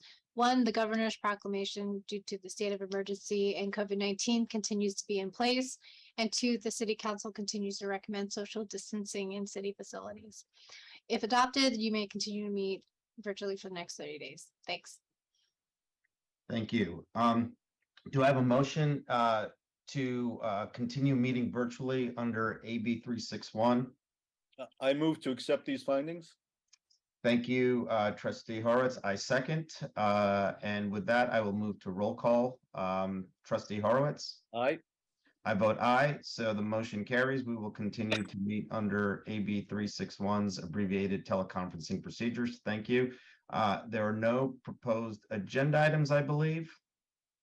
That's a question, not a comment. Any public comments? And with that, we are adjourned. Thank you, everyone, for taking the time to do this now. Thank you. It's been a long meeting. I wonder if we might take another 5-minute break before we get into item 6C. I know we're Good all idea. I know we're all looking forward to Chiron's presentation. So if we can take it's 11:54. If we can, let's start again at 12 up noon. We'll see you at 12. We're in recess. Thank you.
invigorated. And excited to hear item 6C, discussion on preliminary results of the actuarial valuation presented by Chiron. So, Mr. Bill Hallmark, I believe you have the floor. Thank you, Mr. Chair. Let me get my presentation up. So hopefully you are seeing my screen. We are. Now. We recognize the board has had a long meeting so far. We will make this brief. Our schedule, we are presenting the preliminary valuation results. There's no action required by the board here. We will be back in December with more detail, and at that point, the board would take action. We will, following this presentation, we also will be reviewing the OPEB assumptions, and we do have board action on that item. So the preliminary results, we have updated information for you before reflecting the assets, but these results also reflect changes in the census data through June 30th, 2022. The liabilities, which are represented by the bars in this chart, are slightly higher than what we showed before, but just slightly, so it didn't really affect the funded status, which has gone to 57% on both an actuarial, a smoothed actuarial value of assets and the market value of assets. The chart on the right breaks down the numbers between tier 1 and tier 2. Here we're showing our preliminary contribution rates for the system as a whole. There's a theme here. On the left, we're showing contribution rates, and on right, the dollar amounts. And in general, except for the split between interest and principal on the UAL, the rates are going down slightly as a percentage of payroll. But on the right-hand side, you can see the dollar amounts are going up. The normal cost, the city NC down there at the bottom, that's the cost of the additional accrual of benefits during the year. The gold and light gold are the payments on the unfunded liability, which really dominate the contributions. When we look at membership counts, the pattern we've looked at is prior to 2009, there were about 4,000 active members fairly steadily. With after 2009, there was a significant drop in active membership that starting around 2013, 14, 15 started increasing again. We've been increasing since then, but we're still not quite back up to the 4,000. In the meantime, we've had many more retirees or active members retire. Plus family. So we're kind of proposing some minor changes in those. So going from 35% to 32% for retiree only, from 20 to 26% for retiree plus spouse, and the retiree plus family going from 45% to 42%. Fairly modest changes, but it's being more consistent with the kind of 5-year average that we're seeing in the first column. And the Medicare eligible is tracking right along with what it's been historically. So we're proposing to leave those alone. So we have an assumption about expenses that we set on a per member basis. And back in 2020, there was a change in how the expenses were allocated between the different plans. And so there was a significant increase at that time. So we're looking at an analysis that just takes into account the last 3 years. But the 3-year average is higher than our assumption has been. And so we're recommending increasing the assumption to $103 per person for fiscal year end 2024. Okay. And then the last one, where I said we were gonna just cover the ones where we're recommending a change. We're not recommending a change to the discount rate or expected return on assets, but wanted to touch it. It's the same story we ran into on the pension plan, where there's been a significant change in capital market assumptions. We're suggesting that we leave the discount rate at 6% this year, and we review it every year. But if the capital market assumptions stay where they are, we may be looking at an increase in the discount rate next year. So with that, we will take any questions. We are just recommending that you adopt the proposed assumptions. I'll go back up to the slide. Yeah, let's revisit the decision point slide. There we go. And are there any questions from trustees? Can you explain a little bit about the healthcare trend rates? Is it the inflation of the healthcare costs, or is it? Yes. Yeah, so one of the pieces we built in here was we changed the price inflation assumption for the pension plan from 2.25% to 2.5%. And that's also a component of our healthcare trend rates. So we put that increase into the healthcare trend rates as well. So for the healthcare trend rates, are you recommending no changes for both? No, we're recommending the change from the blue line to the green line, and there are details in the appendix. Can you provide us specifically what that change is in terms of a numerical number? I'm just trying to get this right so that in case the board makes a motion, I have it reflected in the minutes. Well, there are different numbers for about 50 years. So this is the detail on how the model works. And so here's the short-term trends for non-Medicare eligible and Medicare eligible, declines to this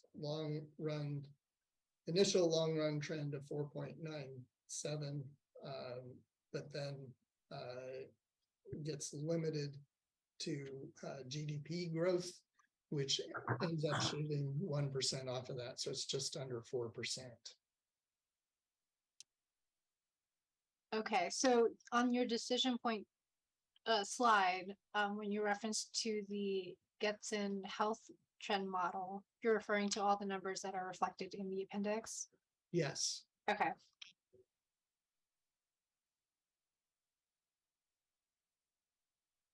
The key change from the prior year was that change in the inflation component that went in. There were some adjustments to the short-term trend numbers that Mike referenced. Okay. Yeah. Any other questions from trustees?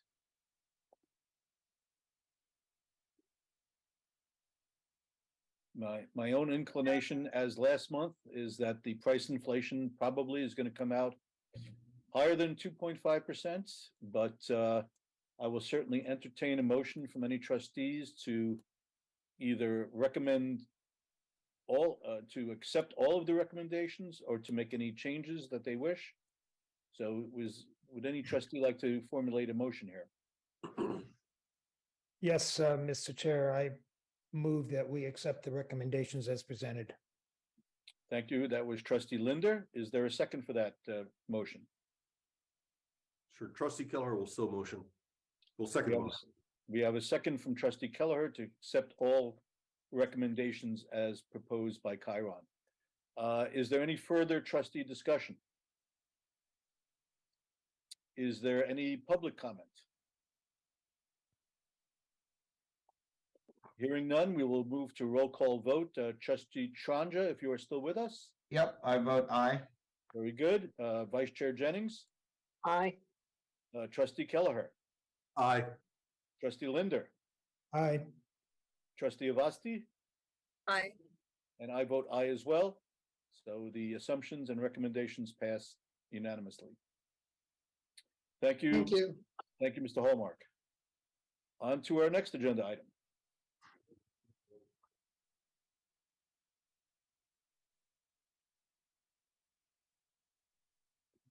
And that is going to be 6F, I believe. Discussion and action on Tier 2 survivorship clarification ordinance. Correct, Chair Horowitz. Oh, there's Cheryl. Cheryl, I'll turn it over to you. Welcome. Good to see you. Thank you so much. Hi, everybody. Cheryl Parkman, Office of Employee Relations. I'm here today to present a municipal code change related to the Tier 2 survivorship clarifications that were given to us in Siegel's previous audit of the Federated City Employees Actuarial Evaluation. This board may remember that at the beginning of 2022, Siegel performed an audit of Chiron's actuarial evaluations and had a couple of recommendations that the city needed to clarify in our municipal code in order for us to really provide a robust benefit to our Tier 2 employees.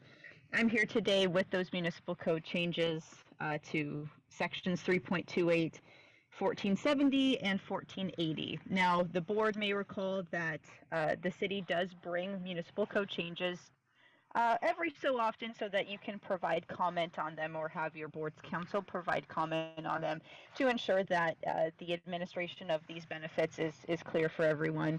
So what we've brought today is two changes. One, to ensure that it's clear in the municipal code under 1470 that if you're a Tier 2 member, you needed to have credit for 5 years of service in the system and to be eligible for retirement to receive a survivorship benefit if there's a death before retirement.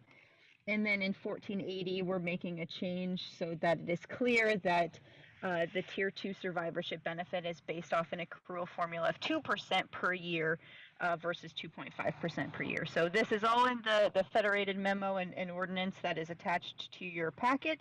And I can tell you that this has also been approved by the Federated bargaining units. So I'm here to take any questions on the memo or the ordinance. And if it pleases the board today, to give us the authority for your council to provide us directly with any comments they may have so we can move forward to city council with these changes. Thank you. Thank you. And are there any trustee questions or comments? I have a comment. I'm not a trustee, but I'll let Trustee Kelleher go first. No, please, council. Sure. So there are two issues, as Ms. Parkman had mentioned, that this clarification ordinance seeks to do. One is to make clear that a Tier 2 member must have 5 years of service plus be eligible for retirement for the benefit to be available. Now that is a clarification in this ordinance, and they made it clear there was an ambiguity in terms of how to interpret it, but the city has since cleared that up. So we thank the city for their clarification on that. In terms of the second issue, that's seeking to be rectified with this clarification ordinance is that they're changing the benefit calculation from 2.5% to 2%. Now, the prior version of the statute provided for 2.5%. And as I read the ordinance, it does not retroactively go back to make that change. And so for whatever period of time from the time the original ordinance existed to this amendment, we will need to administer it at 2.5% and we'll apply whatever changes the city council will agree to enact going forward prospectively. This is because the statute specifically says 2.5%. That's the language and what we must administer it. I understand that this was a drafting error from the city's perspective that they had not corrected for a number of years until we raised it with them. And so unless the statute, or I'm sorry, the municipal code is written to retroactively go back and provide the 2% for that period of time, we are under a fiduciary duty to administer the code section as written for whatever period of time that's applicable. That's a perfect example of a comment where we can change the municipal code language before we take it to council to make sure that it is retroactively implemented.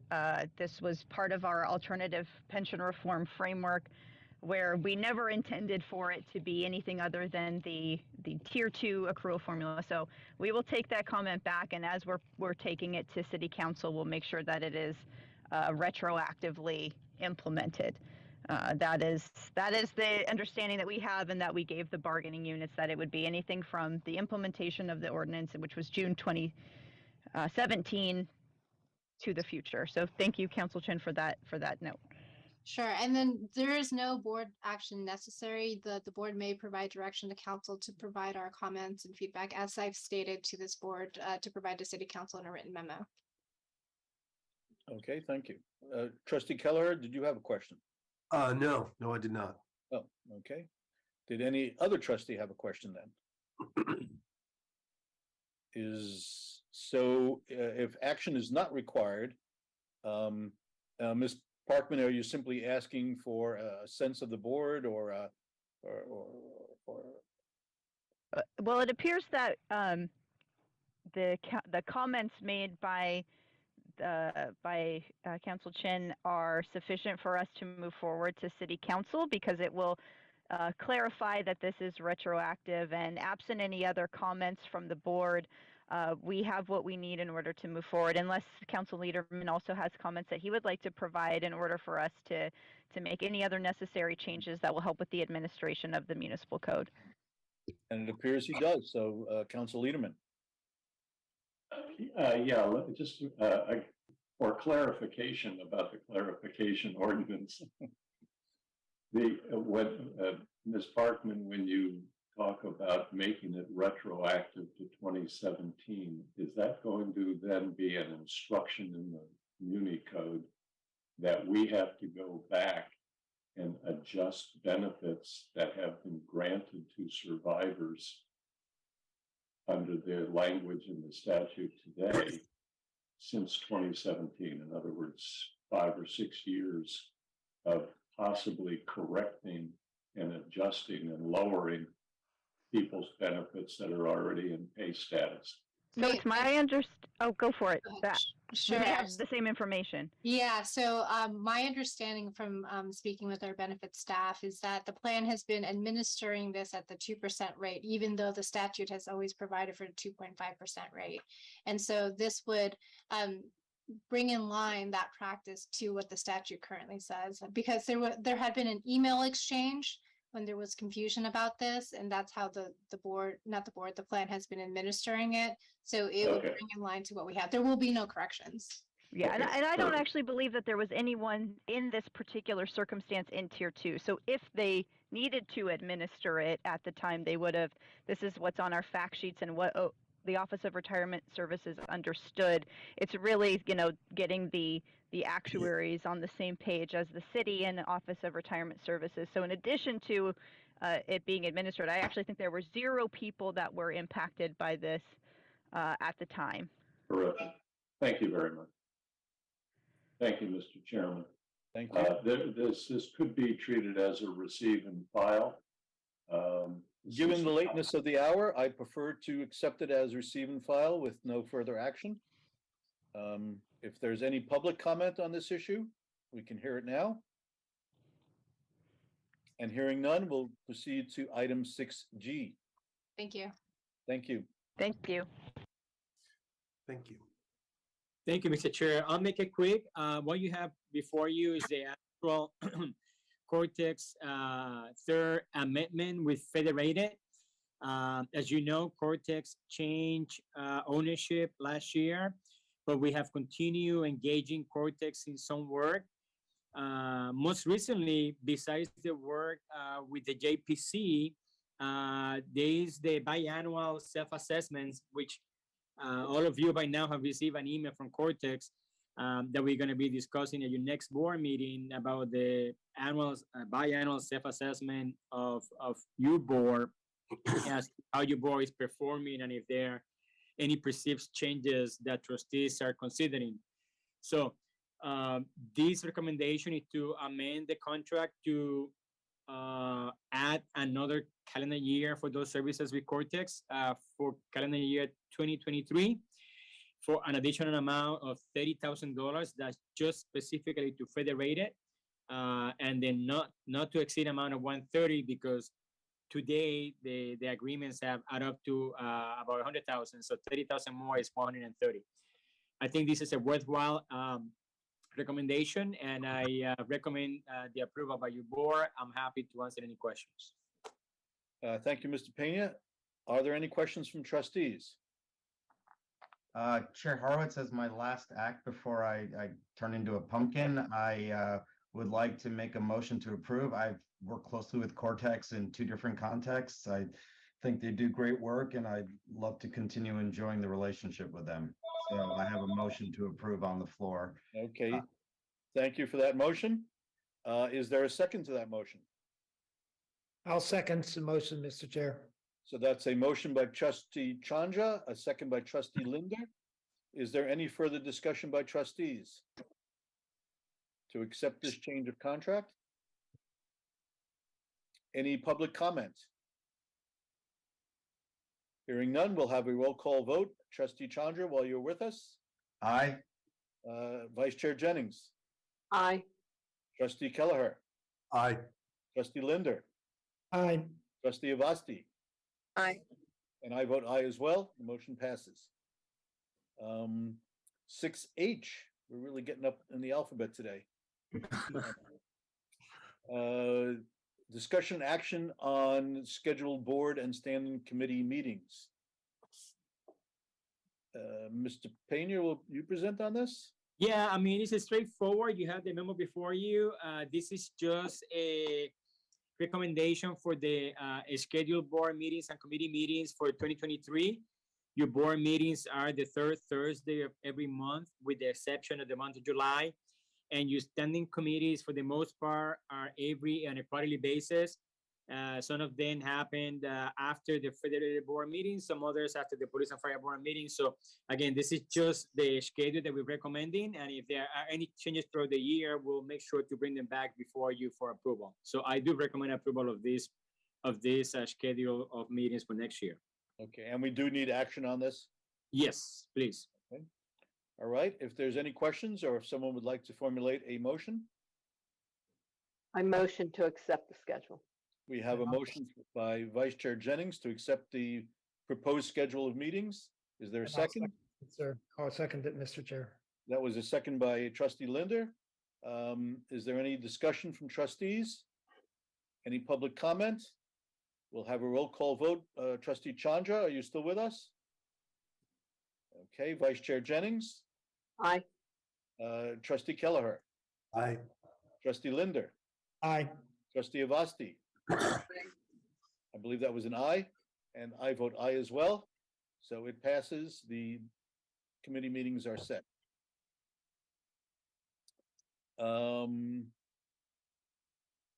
I, nominations for the position of board chair and vice chair for calendar year 2023. So every year we nominate multiple candidates for chair and vice chair. And I would invite anyone to put forward their name. It's an exciting time to be in one of these positions. And I believe we only need a single nomination. This is not something like a motion where we need a first and a second, if that is correct. That's correct. I would nominate Chairman Horowitz for chair and Vice Chair Jennings for the vice chair. Wow. Okay. Second. Yeah. Probably not the best meeting, Chair Horowitz, to fill the position, but you did a good job. Well, if there are any other nominations, I certainly would like to hear it. I would like to comment on this, and that is my attendance up to now has been almost perfect.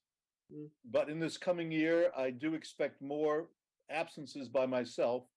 So there'll be more reliance on the vice chair to conduct meetings. And I do know Vice Chair Jennings is already the most overcommitted trustee with more committee assignments than any other. So you should bear this in mind. Trustee Jennings, I don't know if you have any comment on your willingness to serve. And but I would expect that whoever is the vice chair will be chairing a number of meetings this coming year.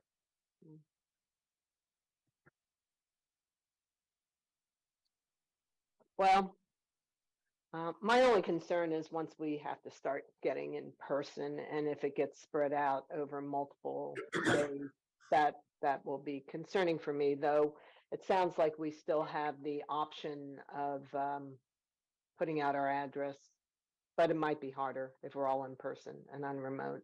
Right, and I believe there are limitations to how often you could avail yourself of that possibility. So actually, I have a question for that, because I know that there's the emergency dispensation, but I thought that under the Brown Act, as long as we put our address in, we'd be fine. Is that true, Council Leaderman? Yes, well, I'm not going to speak for Council Leaderman, but Oh, please do. under the traditional Brown Act rules of posting your address, that there is no limit. But if you are trying to avail yourself to the new law for just circumstances of emergency, there are limits. There's no need to post your address under emergency circumstances or just cause. I see. Okay, so there's some trade-off there. Okay. Well, that said, I don't know that if there are any other nominations. I'd like to think this is a vote of great confidence, but I feel it's also a vote of great reluctance. Is there acceptance of the nominations from the two candidates? I don't know. Is there any action required? We will actually have the election next month. Yeah, you have until next month to affirm or withdraw your nomination. I see. So no further action is required at this time. Correct. All right, so let us proceed to J, discussion and action on committee assignments.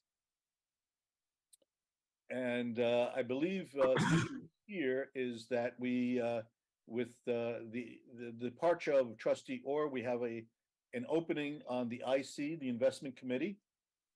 And I would like to propose and return the favor to Trustee Kelleher to place him on the IC committee. If he would be willing to accept that assignment on behalf of the board. I would be delighted to accept that assignment. Okay. And I believe we do require action here, so if we can formulate a motion to. I'll motion to have Trustee Kelleher be on the investment committee. So we have a motion from Vice Chair Jennings to place Trustee Kelleher on the IC. Do we have a second? I'll second that, Mr. Chair. Thank you. We have a second from Trustee Linder. Any further discussion? Any public comment? We will now have a vote. Vice Chair Jennings? Aye. Trustee Kelleher? It seems strange to vote for myself, but aye. Okay, well, we could outvote you, so. That's true. Trustee Linder? And Trustee Avasti? Aye. And I vote aye as well, by unanimous acclamation. You, sir, are on the IC. Thank you. Thank the board. And now we're up to K, at long last. I believe Council Chin has something to share with us on this matter. So the backup materials provided to you allow this board to continue to meet virtually for the next 30 days, which is one, the governor's proclamation for the state of emergency continues to be in place due to COVID-19. And two, the city council's social distancing resolution continues to recommend social distancing in city facilities. Thank you. So do I hear a motion to accept these findings and to continue to meet under AB 361? So motioned. We have a motion from Trustee Kelleher. Do we have a second? Second. A second from Trustee Linder. Any further trustee discussion? Any public comment? We will vote. Vice Chair Jennings? Aye. Trustee Kelleher? Aye. Trustee Linder? Aye. Trustee Avasti? Aye. And I vote aye as well. It passes unanimously. Now move forward to committee reports. The Investment Committee, Chair Chandra is absent, but I don't believe we have anything as the only other committee member. I don't think we have anything to report. Governance Committee, I believe that's Chair Jennings. No. Nothing to report here. Audit Committee, Chair Kelleher. Nothing to report. Okay, are we needing to take any action here on these? Accept minutes or? Oh, except for, yeah, I'm sorry, say again? for the previous items, scrolling up through, item 7.3, all the rest of those are received and file. Okay, so with 7.3, that's the audit committee. So, we do have F discussion. and G. F and G, we do have discussion and action on the committee recommendations from Grant Thornton. And we have the independent auditors report and required communications. Chair Kelleher, would you like to present on this? I may defer to Roberto. That's quite right, Trustee Kelleher. So Grant Thornton actually presented their findings of their financial audit for June 30th, 2022. That's what you, in essence, have before you. Is two things. Is the actual report, which the bottom line is a qualified, is an unqualified opinion, which is mean a clean opinion that the financial statements are presented fairly. And then also before you, you have the actual annual comprehensive financial report for your reference. And so I want to take this opportunity to mention a couple of things. The first one is to thank Grant Thornton for the work and the partnership over the last 5-7 years. They have been a great partner. They have done an excellent job. This is the last financial audit they're going to be conducting, and staff is going to be going in the next few months. We will keep you posted. We will be going out for our request for proposal for new auditors. Grant Thornton obviously will be invited to rebid for this job. And I also wanted to take this opportunity to publicly give kudos to the staff for a great job. The office has been receiving the highest certification by the government of officers of financial reporting over the last 20 or so years for the financial reports, just like the city has. And that's really a joint effort by the whole staff. Obviously, it wouldn't be completed with the support for all the different areas, from benefits to administration, IT, accounting, and investments. But the main effort is actually led by the accounting group and Benji Chua-Foy, who is their audit manager. So again, congratulations to the staff, and thank you for a great job. Thank you, Mr. Chair. And I will recommend, actually approval by the boards on as required for action. I think is 7G and 3F and G. Thank you, Mr. Chair. So your comments included both 7F and 7G. Correct. To receive and file. No, we need to approve these. Yeah. Okay. You can do a single motion. We can do a single motion? Okay. Yeah. Well, having heard that, is there someone who would like to make a motion to accept both F and G? So motion by Trustee Kelleher. We have a motion from Trustee Kelleher. Do we have a second? I'll second. We have a second from Vice Chair Jennings. Any further trustee discussion? Any public comment on these issues? If not, we will have a roll call vote. Vice Chair Jennings. Aye. Trustee Kelleher. Aye. Trustee Linder. Aye. Trustee Avasti. Aye. And I vote aye as well. It passes. 7.4 Joint Personnel Committee. If we could scroll up. We did have, we are scheduled now to have meetings monthly. We had a fairly active meeting in November. No action was taken, but we had a robust discussion on possible formulations of a bonus compensation plan for investment staff and the CEO. And more to come as we vet out those issues and come to formulate an actual proposal, which is not yet ready. So that's the oral update. That would be from the chair. And we did elect a new chair and vice at the committee. Remind me, Julie, who did Who did we elect chair? Anurag. I believe. Anurag? Okay. And Yeah, he's- and yeah. He's not here to report, so I report in Right. his place. Okay. And that will continue for all of 2023. Mm. Education and training, I believe you all have the Cortex report of seminars and programs. Are there any proposed agenda items?